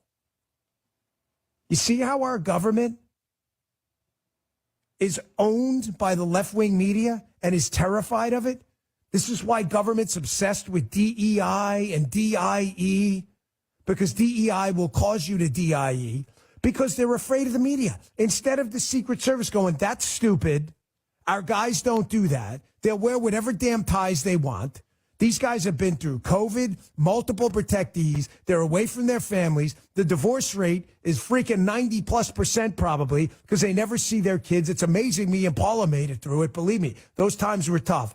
They're traveling. They're coming down with dengue fever, chikungunya fever. And by the way, I bring those two diseases up because I got dengue fever in Panama and lost 27 pounds at 104 fever. And my friend, I'm not going to mention his name, got chikungunya fever and did nerve damage and was never the same. And you're busting their balls about a tie.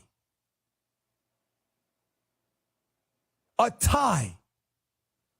You got a guy in his late 20s and early 30s who hasn't seen his kid or spent a Christmas at home in 4 years.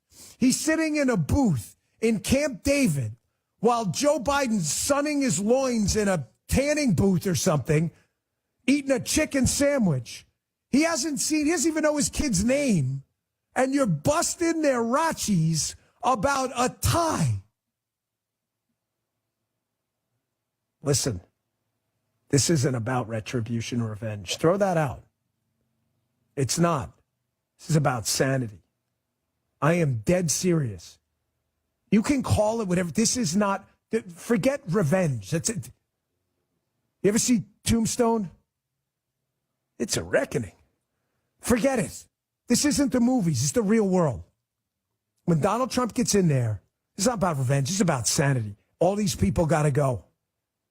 All of them got to go. Fix Schedule F, whatever. They got to go. If you cannot put your politics aside like I did, protecting 2 Democrat presidents and never once thinking a day about it, if you can't do that and work for the people, and you want to work for a political party, then get the hell out of there, man. I'm not scared. I'm not intimidated by any of this. I said this before. It ain't a sob story. When I went through that freaking cancer thing and made it through, and I was like, wow, this is great. I'm not going to die. This is cool. It changes everything. It changes everything because every day you see it different. I don't know how much time I got left. It may come back. It may not. Who the hell knows? But I'm not scared. I'm not even remotely intimidated. These guys and ladies in the FBI and the Secret Service, like Kyle and others that come to me, they say, we need your help. And it's my obligation to do it. You don't own the Secret Service. You work there. The taxpayers own it. You don't own it. I was an agent. I'm not anymore. I own nothing. I don't even have my gun from the Secret Service. The SIG P229 I had is sitting there floating in the ether. I have no idea where it is. It's not mine. It's the taxpayers. And if you can't keep this guy safe and you can't keep these agents optimistic about their work future and you're going to bust their rocks about a freaking tie, then you're damn right I'm going to call it out. All right, I got a lot to get to. Texas, big question about that January 6th bomb thing, and just some stunning audio about why, despite the dour nature of the open of the show, I'm actually very optimistic about what's ahead. Really optimistic. I think after you listen to the show, you'll see what I mean. I'll be right back. Bongino. Diabetes, high blood pressure, anxiety meds, everyone's on them. If you're a 50-year-old male, maybe a bit porky, and you may even have type 2 diabetes, $1 million of term insurance may only cost you about $200 a month. Call Term Provider. Speak with Big Lou at 800-345-2789. Big Lou will find a term life policy for you even if you have type 2 diabetes, are overweight, or have high blood pressure. Term Provider has helped thousands of people like you who think they can't afford term life insurance. To buy $1 million of affordable term life for you, all you need to do is call Big Lou at 800-345-2789. Lou will make sure the scales are tipped in your favor. Call 800-345-2789. Big Lou will answer your call and work to fit you into a term life policy that you can afford. Remember, Big Lou's like you. He's on meds too. Call 800-345-2789. 800-345-2789 or biglou.com. Dan Bongino.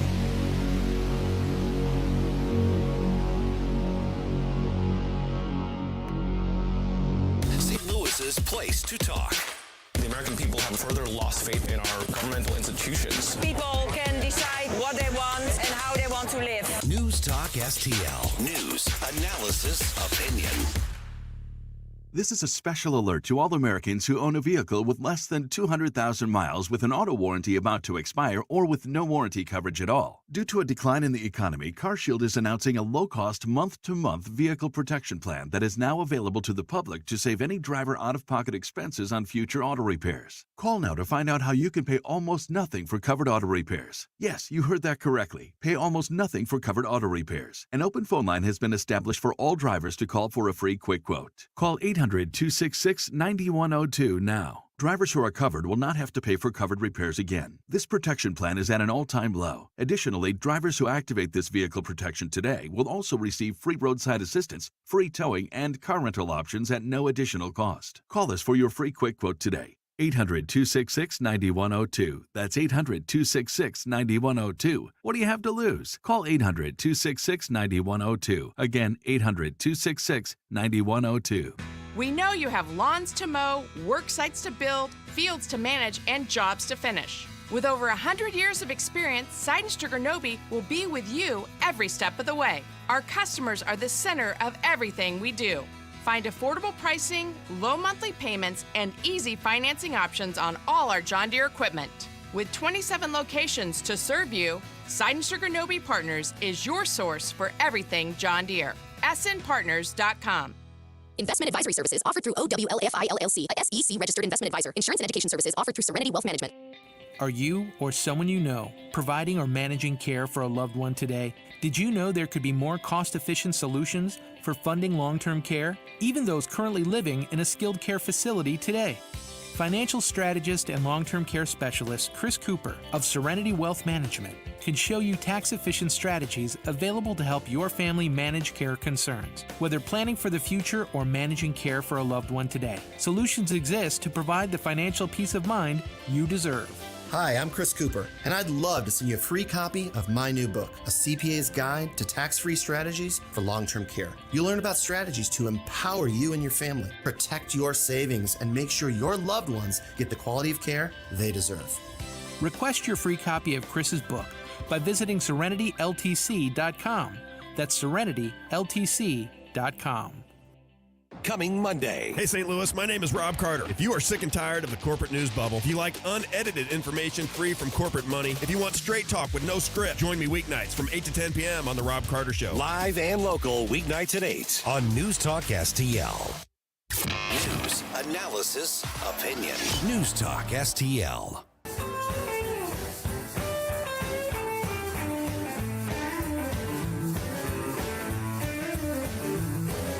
America, land of the free, home of the Dan Bongino Show. All right, so, I'm